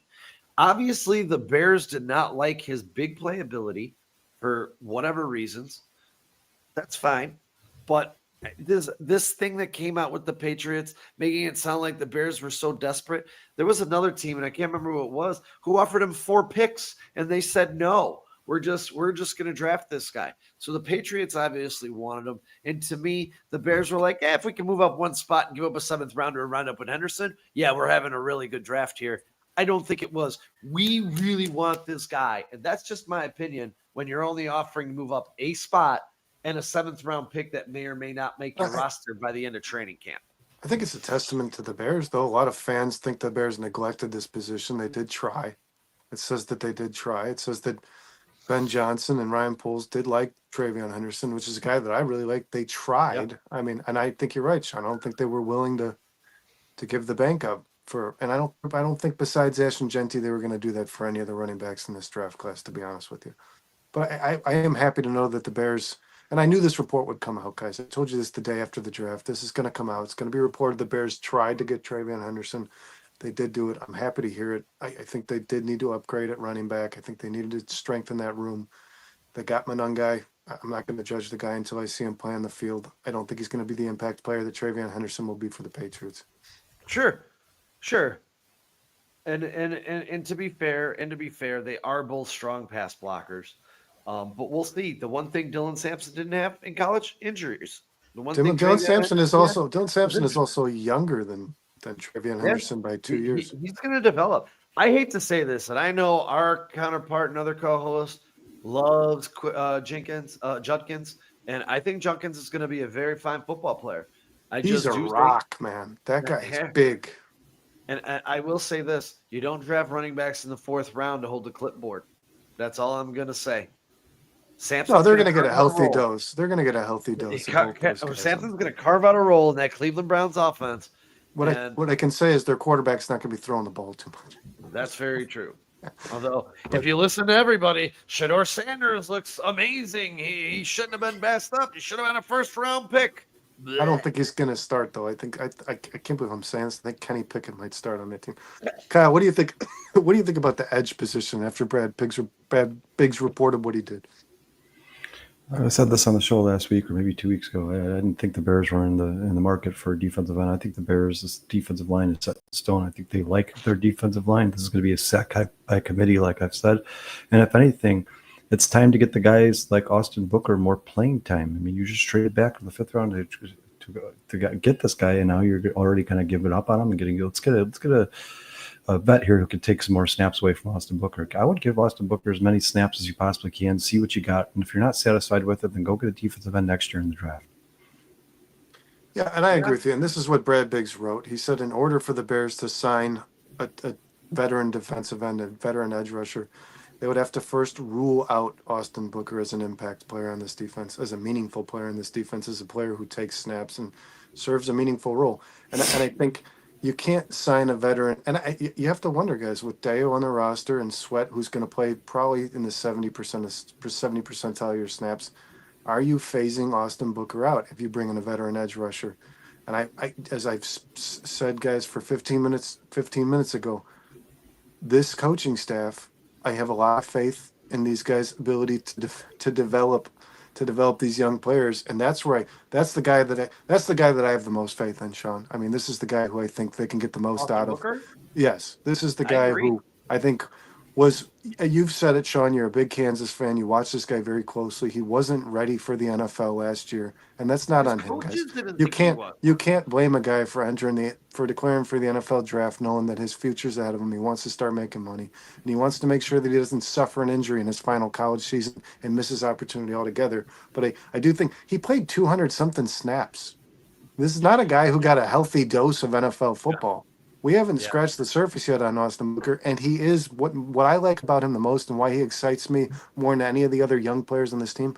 He is a pure edge rusher. That's what he is. He is a get after the quarterback kind of player. I know that he actually finished the year with a decent PFF grade in run blocking, but I don't want Austin Booker doing that. I want him when he's on the field. I want him to get after the quarterback. I think he has a really good skill set. He doesn't have the power that a lot of these defensive ends, especially in Dennis Allen's system, have had. He's a guy who's quick with his hands. He's got a couple of moves. He can spin around you. I want to see as much Austin Booker as humanly possible in this next season. And he's probably got one of the highest motors on this football team. So, if you put Austin Booker on this field, he can relieve both Deo and Montez Sweat from snaps. He can give them a rest. And this is a guy that's not going to run out of gas. Well, it is a guy you hope would end up being the best of the three. And I know that's a tall task for a fifth-round pick. And rushing the pass, yes. This guy's young. Maybe not all around. Yeah. He's young. You traded for him. They talked about how he's the prototypical body type to be a dominant edge rusher in the NFL. He just needs more time. He needs grooming. He probably should have stayed in Kansas for him. We've heard all this stuff. Then this is the year, right? He had all last year to get used to the NFL, catch up to the NFL speed, learn the playbook. He's gotten in the NFL conditioning program. This is the year where you have to see what Booker is made of. And I just don't think, like I said, I know people are getting sick of hearing me say this. I just don't think the Bears are competing for a Super Bowl this year. So I would give as many of these young guys as much playing time as you possibly can. I'm not saying sacrifice wins or forfeit games or give up wins, but if I would put Austin Booker out there early and often, and then by midseason, if he's just not that guy and he's not capable of creating pressure, then maybe you can go into the trade deadline or go get a veteran free agent. I don't know, but there's certainly no reason why Austin Booker should not be getting as much playing time as possible right now. And Dale as well. Flex Sticks makes a good point here. Dale wasn't cheap. They obviously like Dale a lot, and I agree. And Dale has a really, really, really high pressure rate. He didn't get to the quarterback so much, but I think he was in the top 15 players in the NFL for the last 2 seasons in pressures. I can't remember how many it was. I think he actually tied the same number the last 2 years in pressures. So this is a guy who does apply pressure. You just want to see guys like Montez Sweat and Deo and Austin Booker getting home, guys. I do think personally, I'm sure I'll be disagreed with, and if anybody in the chat does, feel free to let me know. I think this is the weakest unit on the Bears. I do. I think their pass rush. I think they've really bolstered the interior defensive line with Grady Jarrett. They drafted Turner. They've got Dexter there still. You've got Billings, who's going to be healthy again. I think you've got a lot of talent in the interior defensive line here. I think their edge rushers are where they're going to hurt the worst. I think they got 40 sacks total last year. They increased from the year before from 30, so they had an increase of 10. I don't see another increase. I don't know that they're going to get 50 sacks between these 3 guys. And then they did say, Brad Biggs did report that Daniel Hardy is a piece that Dennis Allen is interested in as well. Well, they were good. Sean, what were they? They were averaging 3 sacks a game before Billings got hurt. 2.5 sacks a game before Billings got hurt. They were right around there. All they did was add All they did was add 4 talented players to the line. I think it's better. I think it is better. And I think Dennis Allen's a more aggressive defensive coordinator than Matt Ever for this. I think the sacks would go up just by default, even if they had the same exact roster that they did last year. Dennis Allen. Yeah, look at this. Howie just informed Booker laid 7% of Oh, no, it's snaps. 27%. He misspoke. 20. That's Here's just the not good deal. enough to know what you've got. And I think the Bears, before they go signing veterans, want to see what this dude is made of. I think the Bears coaching staff wants to see this guy up close and personal before they make any kind of call that might phase his snaps out again. Well, let's just say this, dude. He has the He says, damn keyboard. We got you, Howie.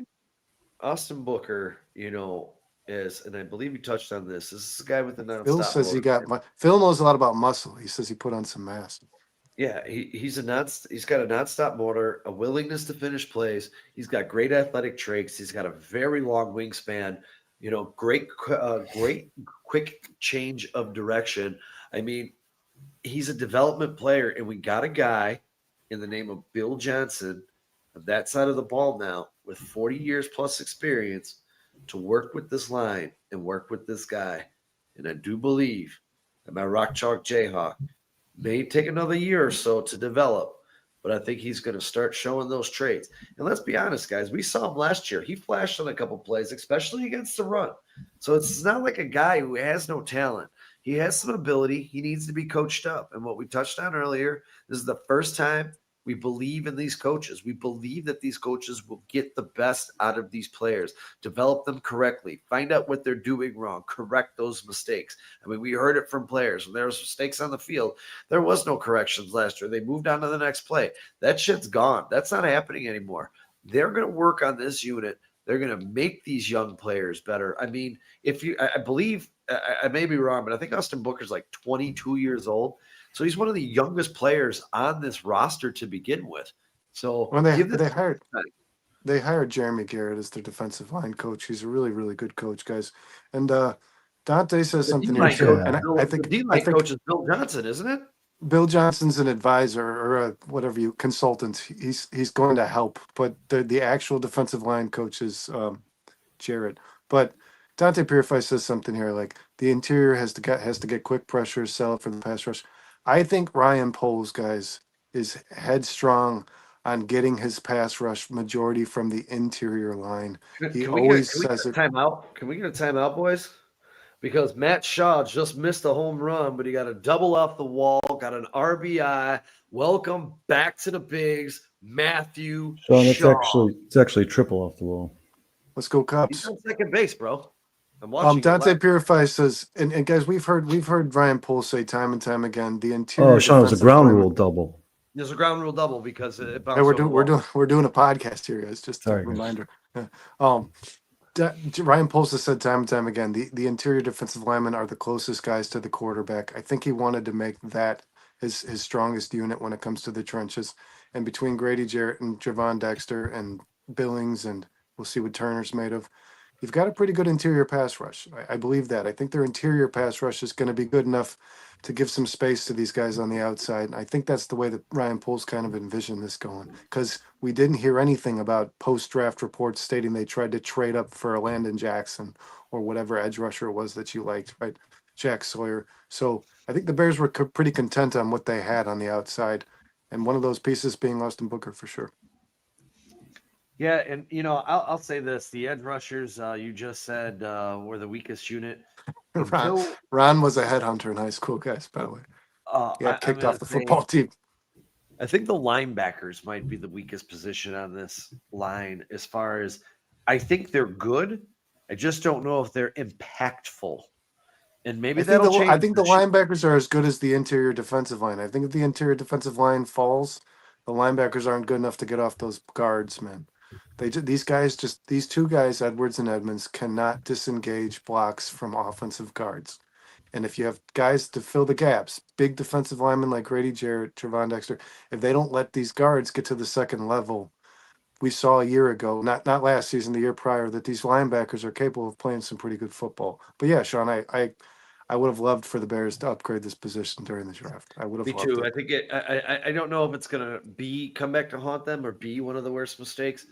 but I think not addressing this position in the offseason at all will come back to haunt them at some point. And I'm not like you. I think Tremaine Edmonds and TJ Edwards are fantastic football players, but the Bears need 3 linebackers, and they have 2. Now they're talking about Noah Sewell maybe coming in here, but again, it's just a position that's very thin. You don't know what you got. And I guess you drafted Hippolyte. Maybe he can come in and he can do something, but it's just a very thin position. What's up, James? If we lose Edmonds, if we lose Edwards, where are the Bears going? There is nobody there at that position for the Chicago Bears. I think the 2025 offseason, this should be a main focus for the Chicago Bears, is building that linebacker unit. I think the draft is going to be almost strictly defensive. As a lifelong Bears fan, man, this is not something I'm used to seeing. Calvin says, I hope Deo takes some attention. Calvin says, I hope Deo takes attention off Montez. I think that's the goal. I think that's what you're hoping for. Sean. Dante says, Hippolyte said, hold his beer. Hey, I'm here. I said this the other week, or I typed it in the chat because I wasn't here last Monday. I'm not getting down on Hippolyte or Hippolyte, whatever his name is, because Dennis Allen, we say we want to trust his coaching staff. We like these hires. Obviously, Dennis Allen saw something in him, and Dennis Allen wanted him. And if I go back to his rookie camp presser, where he remembers everything that has happened to him leaving Maryland, not being invited to the Shrine Bowl, not being invited to the Senior Bowl, not being invited to the Combine. He made it a point to go through not being invited to the live draft. Yeah. This guy is playing with a chip on his shoulder. He's playing with something to prove. Don't judge a book by its cover. I know we were all down on the pick, but when a player has a desire, a player has a will, and you know he's got some talent, you never know what Dennis Allen's going to get on him. I'm going to put him in my back pocket, and I'm just going to wait and see. I'm going to hope this works out. But even if you have Hippolyte, something happens to Edwards or Edmonds, where are you going? Who are you moving Kyler Gordon to linebacker? I mean, where are you going? There's just not linebackers on the team to turn to. They got Amen, whatever his name is. No, Amen. Yeah, it doesn't make me feel very confident either. James brings up a good point here, guys. We can talk about the edge rush. We can talk about the linebacking core, but they are one Brisker injury away from really hurting. What's up, Daniel Jeffries? Really hurting at safety. Owens, I think you have. I think they're hoping Major Burns, James. They're hoping Major Burns can make this roster and make an impact. That's what I firmly believe. That's the best undrafted free agent they signed. I think you have more safeties on this team than people want to give them credit for. Elijah Hicks could play. What's his name? Blackwell could play. You got Jonathan Owens. He could play. I don't want Elijah Hicks to play. Listen, I'm not saying these guys are all pros, but I'm saying they're lively bodies who we've seen make plays on an NFL football field. Go back to the linebacker position now. We haven't seen Noah Sewell play football at all, but this is now the backup if somebody gets hurt. Hippolyte shouldn't even been drafted. This is your backup now. This is what I'm saying. This linebacker position is god-awful. Not god-awful. I like the 2. Yeah, you got 2, and then you got a 4th-round pick that you're hoping is going to make an impact. You're hoping. Hope and a prayer. You're Hopalite. Hey, if you're sitting here saying where are the Bears thinnest and weakest at, to me, linebacker without a doubt. Kyle, what are your thoughts? Someone said the weakest, thinnest position for the Chicago Bears, what position would you be looking at? For me, it is linebacker. Long snapper. You've already heard me say linebacker, Sean. You know I think it's linebacker. There's just not much depth there, and to be honest with you guys, I'm not impressed with TJ Edmonds. So I mean, as far as I'm concerned, the Bears can not only use depth at the linebacker position, they could probably use new starter as well. But yeah, like I said, I'm going to keep saying the same things over and over. But yeah, this is a process that you can't address everything in one offseason. Sure. The Bears need a linebacker, they need defensive end, they need a running back, but with a chance to evaluate this roster this season, Ben Johnson and the coaches might be pleasantly surprised and find out that Austin Booker is a legitimate NFL Or they defensive end, might and they don't need a develop him defensive into end. one. And that means they can focus on linebacker in the offseason. That's what I'm saying. This is what he has to get his fingerprints on this team. He has to get a chance to see where he feels like the biggest holes are. And right now, I believe linebacker is a big problem for the And maybe center when you're looking at depth. I think if Dolman goes down, they might have a world of problems. But Howie says Terrell Smith he is a very big and physical guy. Terrell Smith plays like a Yeah, but safety. he's a corner unless you're going to convert Yeah. him to a safety. Yeah, I think that would be the idea. He says he would like to see that. And I think Terrell Smith, his very first play, guys, on an NFL field, he stripped the ball and Yeah. recovered his own fumble, his own forced fumble. I mean, this guy does play with kind of a safety mentality. He's a hard hitter. He's not the best in coverage, so maybe safety where he'd thrive the most. Yeah, I gotta agree with Flex, man. What's up, I think Darius? this defensive end position, it's grim. If you suffer one injury, man, if Montez Sweat goes down for let's say 6 weeks, you are in deep shit, guys. There's just no other way to spin this. I mean, your pass rush will be almost. Here's a question for you as you say that, Brandon. Is there potential for somebody else like Deo, Austin Booker, or one of these guys to step up and take that Montez Sweat spot? When you go back to linebacker, one of these guys go down. Well- who's stepping up in that position? Well, linebacker. Dale or Austin Booker might show you the production. I mean, they're not going to probably do what Montez Sweat does. They might show you the production to make to fill that starting role. But showing them what's behind them, the problem, your two linebackers that you're going to have on the field are going to be on the field all the time. You don't really Yeah. use. Jack Sanborn was used about 20% of snaps on this football team, guys. He was not often on the football field. Different defense coming. So I think if you lose one, the defensive line, guys, in the NFL is rotational. It is. Doesn't matter what team you point out. Every defensive line on every NFL Sure. team rotates all the time. You have got maybe 4 pieces to work with starting off, and you're not even sure if some of them are going to be that good. Between Daniel Hardy and Austin Booker, you've got big question marks here. Deo is a serviceable starter. We know that Montez Sweat's the $100 million man. So if one of these guys goes down, if it's Sweat or Deo, it gets thin here quick, man. And then you're not rotating anymore. You're leaving a guy on the field who wasn't really meant to be a starter on this football team most of the time. I don't know if that might be my gravest concern. And like I said, guys, I think it's already maybe the weakest unit on the field. I think the edge rush will produce the less sacks than the interior defensive line does this season. Well, I will tell you this: in Dennis Allen's defensive scheme, once again, he uses a lot of 4 linebacker sets. It's going to be a problem the way he likes to run his defense because there are. I'd like to have faith that the kid they drafted in the 4th round that Dennis Allen hand chose has got a role carved out for him. I hope I don't so. know how good he's going to be, but I'm going to give Hippolyte the benefit of the doubt that he can at least play a run defending role on this football team. I think that's what he'd be best for. Well, and he runs a 4.39. If you want to blitz this kid, if he can get around the block, he's getting to your quarterback. There's no doubt about that. He runs the speed of a fucking corner. So I hope he's going after quarterbacks too. I really do. Noah Sewell and him both have that explosive speed. So I'm hoping these guys can. Dennis Allen likes to disguise his pressure. I'm hoping these guys can get in the backfield and make a difference. But yeah, Sean. I mean, the defense to me. We had an entire show about this, guys. The defense to me is the much weaker unit. It is. I think the Bears offense is going to be a lot better than the Bears defenses this season. I think the Bears defense could finish potentially 15th to 20th. I think their offense can finish in the top 10. I do. And that depends heavily on how Caleb Williams adapts to the system that Ben Johnson's going to roll out here. But I think there's a lot of positions where we were talking about if the offensive line suffers an injury, how bad does it get? Pretty much every unit on the defense is one injury away from being pretty bad. And that, again, this is all based on how well they develop the talent behind these guys. Because if Tyreek Stevenson gets injured, Jalen Johnson gets injured, can Zay Frazier play some football? You're going to find these things out pretty quick. So I want these guys. I want the guys behind the starters to be prepared to start.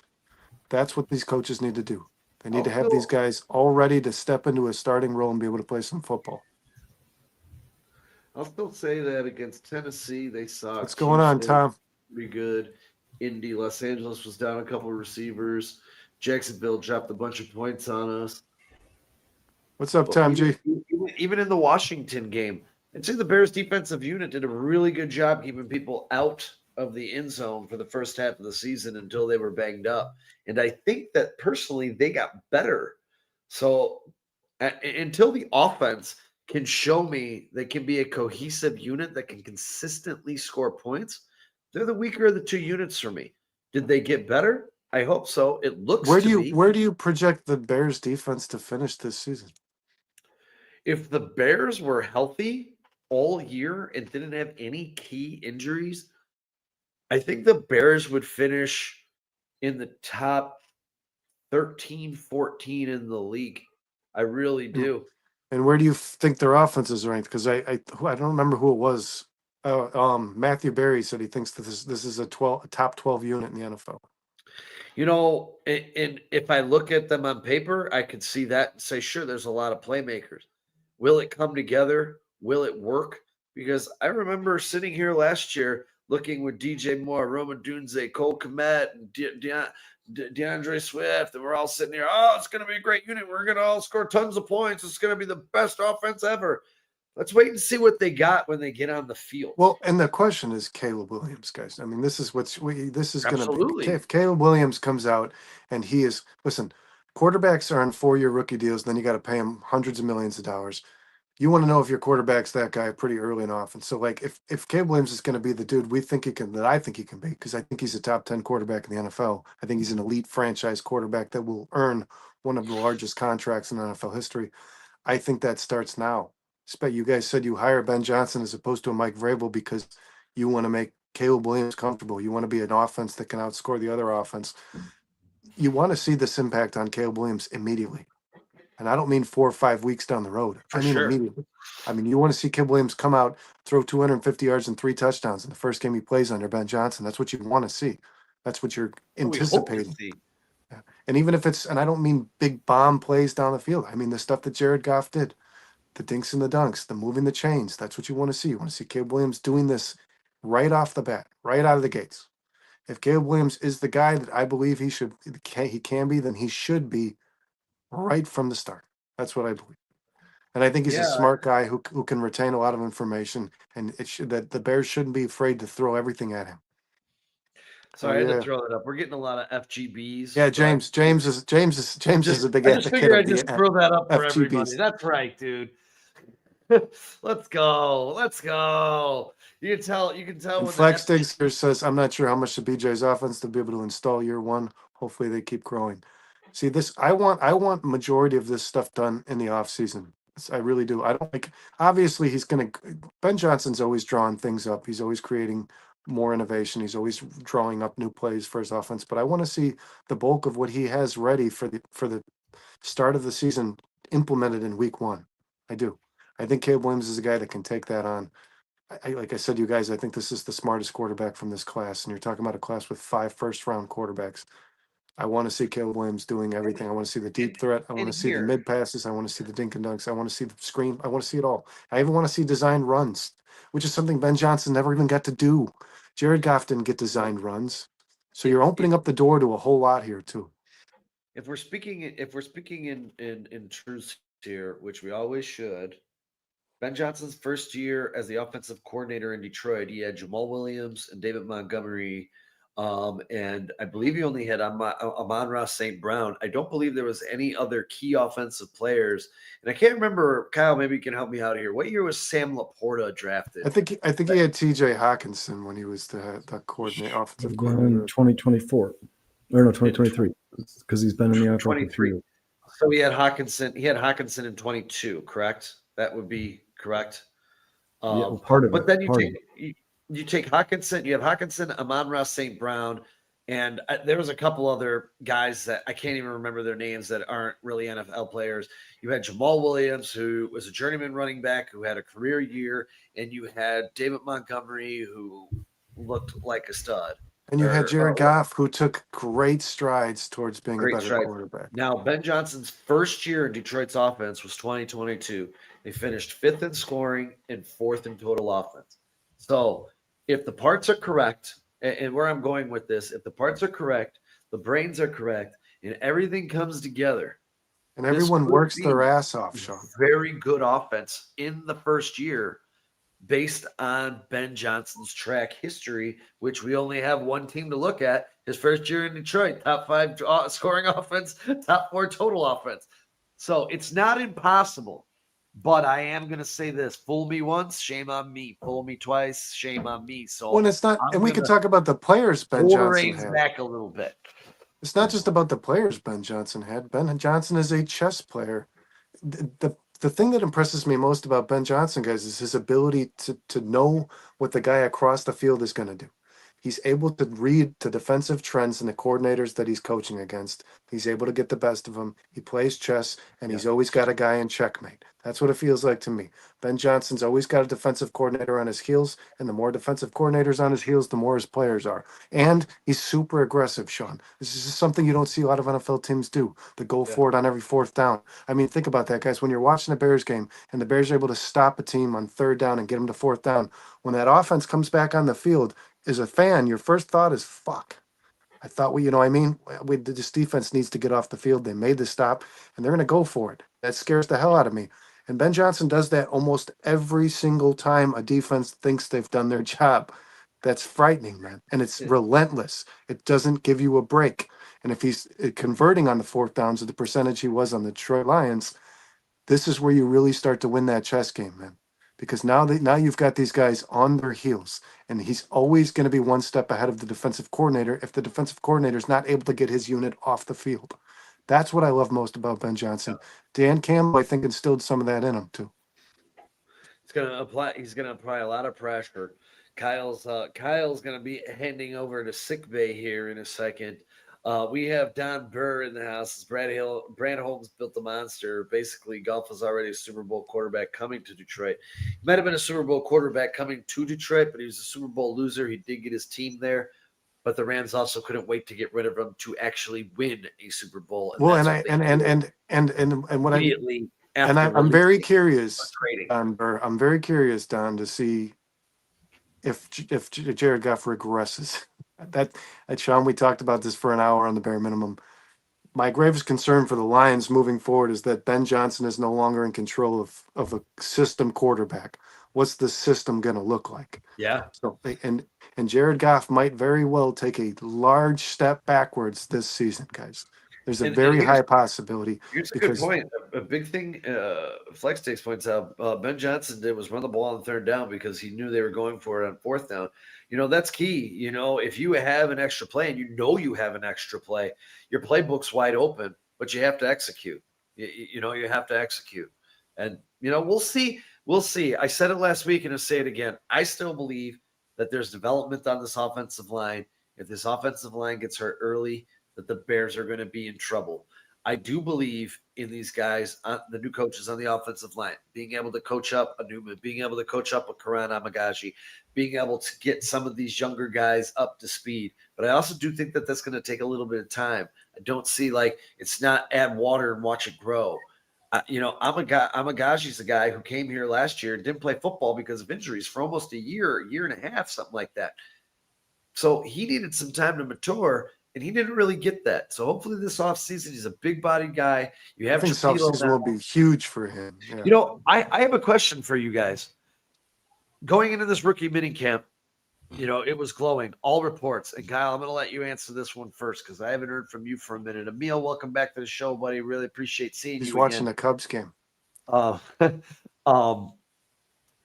if, and this is a big what if, what if all these glowing reports and all this love for Trapilo and he doesn't work out as a left tackle?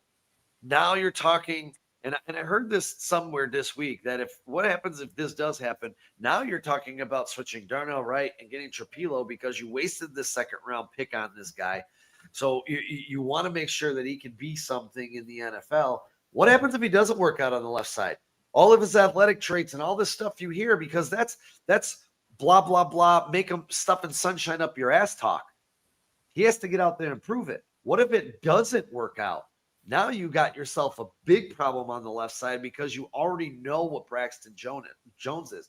Where do you go with that, Kyle? What do you do? Is this a bust pick? If Trapilo doesn't work out, then they're in the same spot they were when the season started before the draft. Then Braxton Jones is your left tackle and Darnell's your right tackle, and you're looking for a left tackle next year. But I mean, I don't know, Sean. We don't know anything about this new coaching staff. We don't know anything about what they're going to get out of Cronin Magaji. We don't know what they think of Trapilo, or when they think when's a realistic time for him to start. I don't know what they think about Braxton Jones. Maybe they like Braxton Jones a lot. I will tell you this though, Sean. The better that Darnell Wright gets, the less help you have to give him. You can start chipping on that left side of the line. You can use tight ends over there, running backs to help out the left tackle with those defensive ends, and help those guys pick up stunts. But I mean, we're having the same conversation we've had for the last 2 years. That if Trapilo doesn't work out, the Bears still need a left tackle, and that's the second most important position on the offense. For Don Burr, real quick, I just want to say this, and I'm not picking on you in any way, shape, or form. He says, do your homework. John Morton had a lot to do with building the offense in Detroit. That's fine. You can credit him. Ben Johnson might even know he was there for a few years. You could say Ben Johnson. He wasn't there in 23 or 24. But my concern with John Morton is he was given the ability to call plays once in his career. He was a play caller once in his career in 2017 for the Arizona Cardinals. And I believe the Arizona Cardinals record that year was 3-13, and they had the 27th ranked offense in the NFL. So when this guy was given the reins, maybe not as an assistant to Ben Johnson, but when he was the guy who was in charge of it, he kind of fell flat on his face, man. He didn't do a very good job, if you ask me. Based on what when the Lions made this hire, I read who John Morton is, because anybody coming from Sean Payton or Ben Johnson's offense, you got to wonder how much they were in charge of, how much did they do, how much did they contribute. And when he was actually given full control of an offense, he had the 27th ranked unit in the NFL. Now, obviously, the pieces are different, but I don't know how confident I feel about him being my play caller going into this season when you just lost maybe the best one in the league.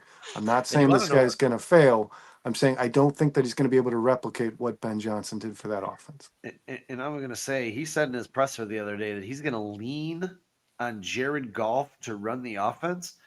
I don't like that at all for the Detroit Lions. I'm sorry. No, that's a strange thing to hear too, because Jared Goff was given the play calls by Sean McVay the whole time. Like, I'm sorry, man. Jared Goff is a system quarterback. Yeah, he's a game manager. I like Jared Goff. I do. I really like Jared Goff. I liked him in LA. I like him in Detroit. And I think he earned his money. I do. But I do think he's a system quarterback. I think he's a product of the system that's run while he's playing. And I think he's an under center, get rid of the ball quickly. Can't apply if pressure is applied, he makes bad decisions. I also think he plays much worse away than he does at home. And I can't, guys, and this is not a bias towards Detroit, because I actually like Detroit. My grandfather grew up a Lions fan. I watched a lot of games as a kid. I cannot sit here and say that there will be no regression at all in this player from losing a guy like Ben Johnson. There's just, if I had to bet money on the fact that if I had to bet on whether Jared Goff improves or regresses, if I'm a betting man, I would, after the loss of Ben Johnson, I would absolutely say that he's going to take a step back. Again, that is no hate towards Detroit or Jared Goff. I like this Detroit team. I love Dan Campbell. I like Jared Goff. I think there's been 1 or 2 years where I've had him as my QB2 in fantasy. So I believe in the guy. He was an MVP runner last year. I just think that things might change for him a little bit without Ben Johnson. I could be wrong. Like you guys could be pulling this back up and shoving it in my face, but I'd be concerned as a Lions fan. Man. I'd be a little concerned. You, Brandon. I really am. I think there will be some regression, and you guys can't forget. And we'll pop this up here really quick, because this Lions schedule is no joke. I mean, the whole NFC North, the entire NFC North is faced with a brutally tough schedule. Yeah, look at that first 8 weeks: at Packers, Bears, at Ravens, Browns, at Bengals, at Chiefs, Bucks, then the bye. I mean, that first 7 weeks is brutal. I mean, throw the Browns out and every other team is going to be rough. That's why, Sean, when we did our predictions for this division, I had every team in this division finishing a few games with a few less wins than they did last year. Yeah. And I firmly believe that's going to, well, not the Bears, because I think losing 5 games was about as bad as it's going to get for this team if Caleb Williams and Ben Johnson are the guys we're hoping they are. But I think every team in this division is going to struggle a little bit with the schedule they're about to face, man. I could see the Lions finishing with 10 wins. I could see the Vikings finishing with 9 wins. The Packers finish. I don't think there's any way with JJ McCarthy at the helm that Vikings team finishes with the best record in the NFC, which I believe they held, didn't they? The Or did Detroit best them in the last week of the Detroit beat them season? the last week of the season. So Detroit beat I, them last. They had the second best record in the NFC. Oh no, was it the Eagles? I can't remember. I thought the Vikings did have, man. I don't know. I could be Well, wrong. I thought they had like The Vikings 14 had wins. one more loss. Yeah, You know but what? there's Let me just it's look. just hard for me to believe. So you're talking about a Lions team that yes improved their roster but lost majority of their coaching staff, both their coordinators. How can that not regress a little bit? You're talking about a Vikings team that's going to start a whole new quarterback and a guy that's never played a snap in the NFL. How can they not regress a little bit? A Packers team, man, that first off, they had a really high draft grade. I didn't love their draft. And you guys convinced me. I mean, I thought Jordan Love had earned that contract after what I watched last year. I'm not so sure the Packers are convinced that he's their guy moving forward. Jordan Love really underwhelmed last season. And then the Bears, you expect an improvement, but how great will it be? Is it going to be enough to make the playoffs? I can't say that. So this division, I think, will regress in its entirety, Sean. I do. And Yeah, I I just agree. think that this division was ahead of the next division behind them by 10 wins last year. Kyle, do you see that being the case? Jesus. The Vikings are starting a rookie quarterback. The Lions lost both their coordinators. The Packers paid Jordan Love a bunch of money. I mean, as a division in its entirety, the total wins in this division, I would have to say, is going to decline, right? Yeah, Brando. And last year it was 14-3. The Eagles and the Vikings There's 15-2. there's Detroit. there's certainly not going to be two 14-win teams in the NFC North this season. The schedule is just too tough, guys. It's too tough. The Bears are the NFC North is playing some of the toughest teams in the NFL. You have teams like the Eagles, who we can go through the Commanders, coaches like the Ravens, the Bengals, the Steelers. Steelers. This is just a much tougher schedule. Not only is it tougher, guys, but it's more physical than it was last year as well. They played a lot of finesse teams last year. This year they play a lot of beat you up teams, black and blue type teams like the Ravens, the whole AFC North, basically the NFC North, the black and blue division. I mean, I don't think it's going to take. I think whoever wins this division could do it with 11 wins, maybe 12, maybe 12. Like I think last year they And I started. think that'd be a phenomenal season with this schedule that these teams are facing, Yeah, right? and I mean, 12 wins, just you can hang your helmet on 12 wins. 12 That's a wins good, in that. that's a damn good year. Last year through what? I think, Sean, what was it? 9 weeks of the season. This was the winningest division in the history of football. I don't think that's going to happen again. I don't think this is going to be the winningest division in the history of football. They're not going to break their own record by any means necessary. It's just basically off the default of the schedule. Look at the schedule, guys. It's absolutely brutal. It is a gauntlet. And you're not just playing some of the best quarterbacks in the NFL. You're playing most of the best coaches in the NFL as well, outside of maybe Andy Reid in Kansas City. But yeah, it's going to be a tough ride for the NFC North. I was going to say, when you look at it too, man, if you throw out the NFC South minus the Bucks, I mean, the Falcons, Panthers, and Saints, I think will all be okay. But the Lions, Vikings, and that team up north, and the Bears are going to be competitive. That Buccaneers team might finish with one of the best records in the NFL. The Buccaneers certainly are going in to the be NFC. really good, dude. Yeah, they're playing the Panthers and the Saints twice, man. I mean, the Buccaneers are set up to have a pretty damn good season. I do think the Niners and Rams will be at the top of the division, but I do think the Cardinals will be pushing them, and I think the Seahawks will be hard pressed to get back to 10 wins this season.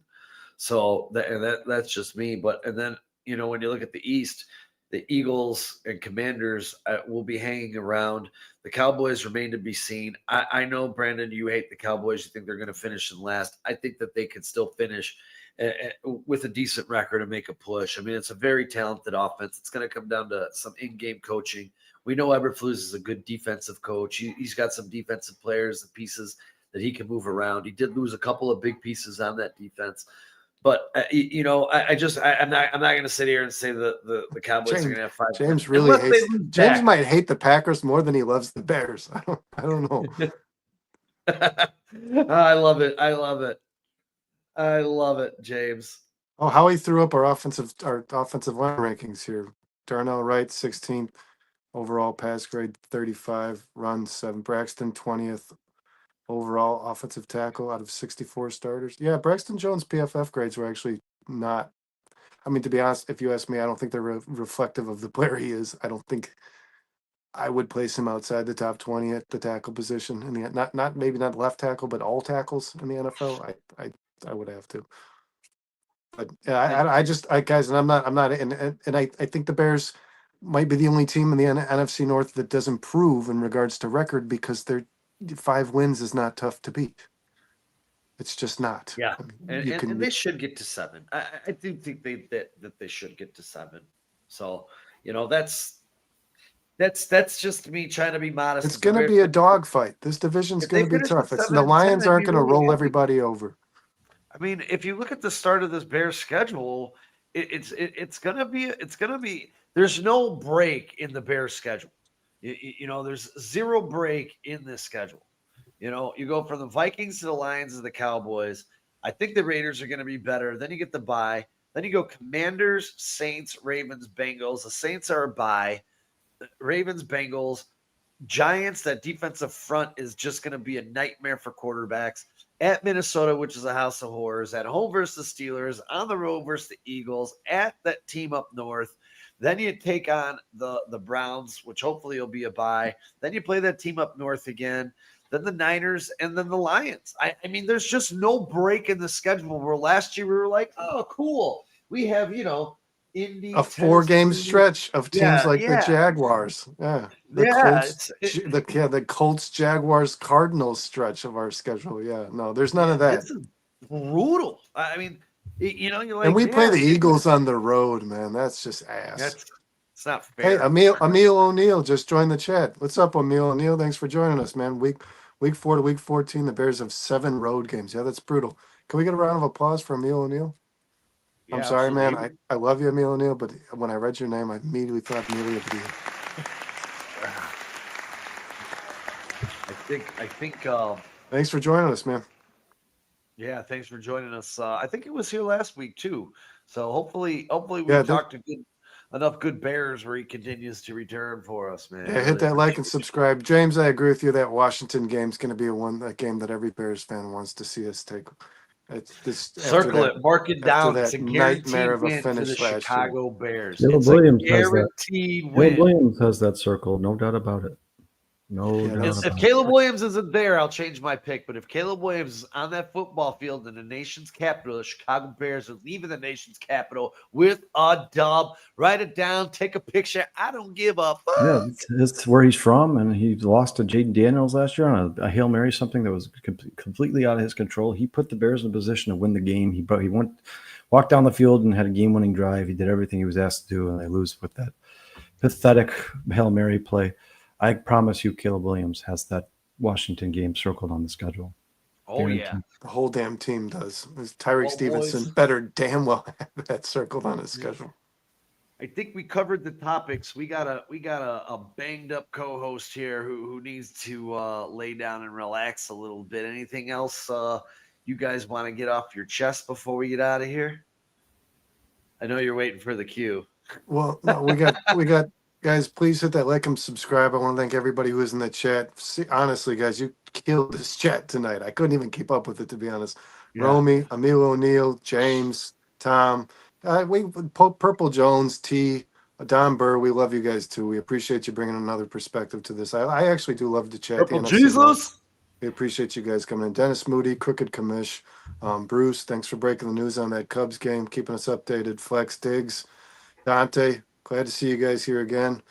Tom G, yeah, everybody who was in here tonight, crushing us, man, crushing us. I was like, my mouse is faded from how many times I had to click the next. Darius, as always, thanks for showing up. Calvin, man, Calvin, thanks for joining the conversation, Calvin. Ron, as always, Ron making me laugh a few times tonight. We appreciate you. Guys, hit that like and subscribe. To all my Packers guys out there. Anything you want to get out there before we wrap up? Shit, fuck Green Bay. All right. Fuck yeah. Let's go. Fuck yeah. That a boy. Awesome. And guys, don't forget, Kyle, if he's healthy enough, Sean and Jay will be back on Wednesday at 6:00 for the Barely There podcast. I think Dustin, guys, might make his infamous return. So it might be Dustin and myself Thursday night for the bare minimum.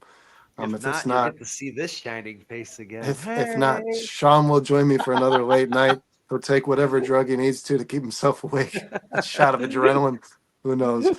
But guys, thanks again. Thanks for everybody for joining. Kyle. Hey, love y'all. Thank y'all. And bear down, everybody. Bear down.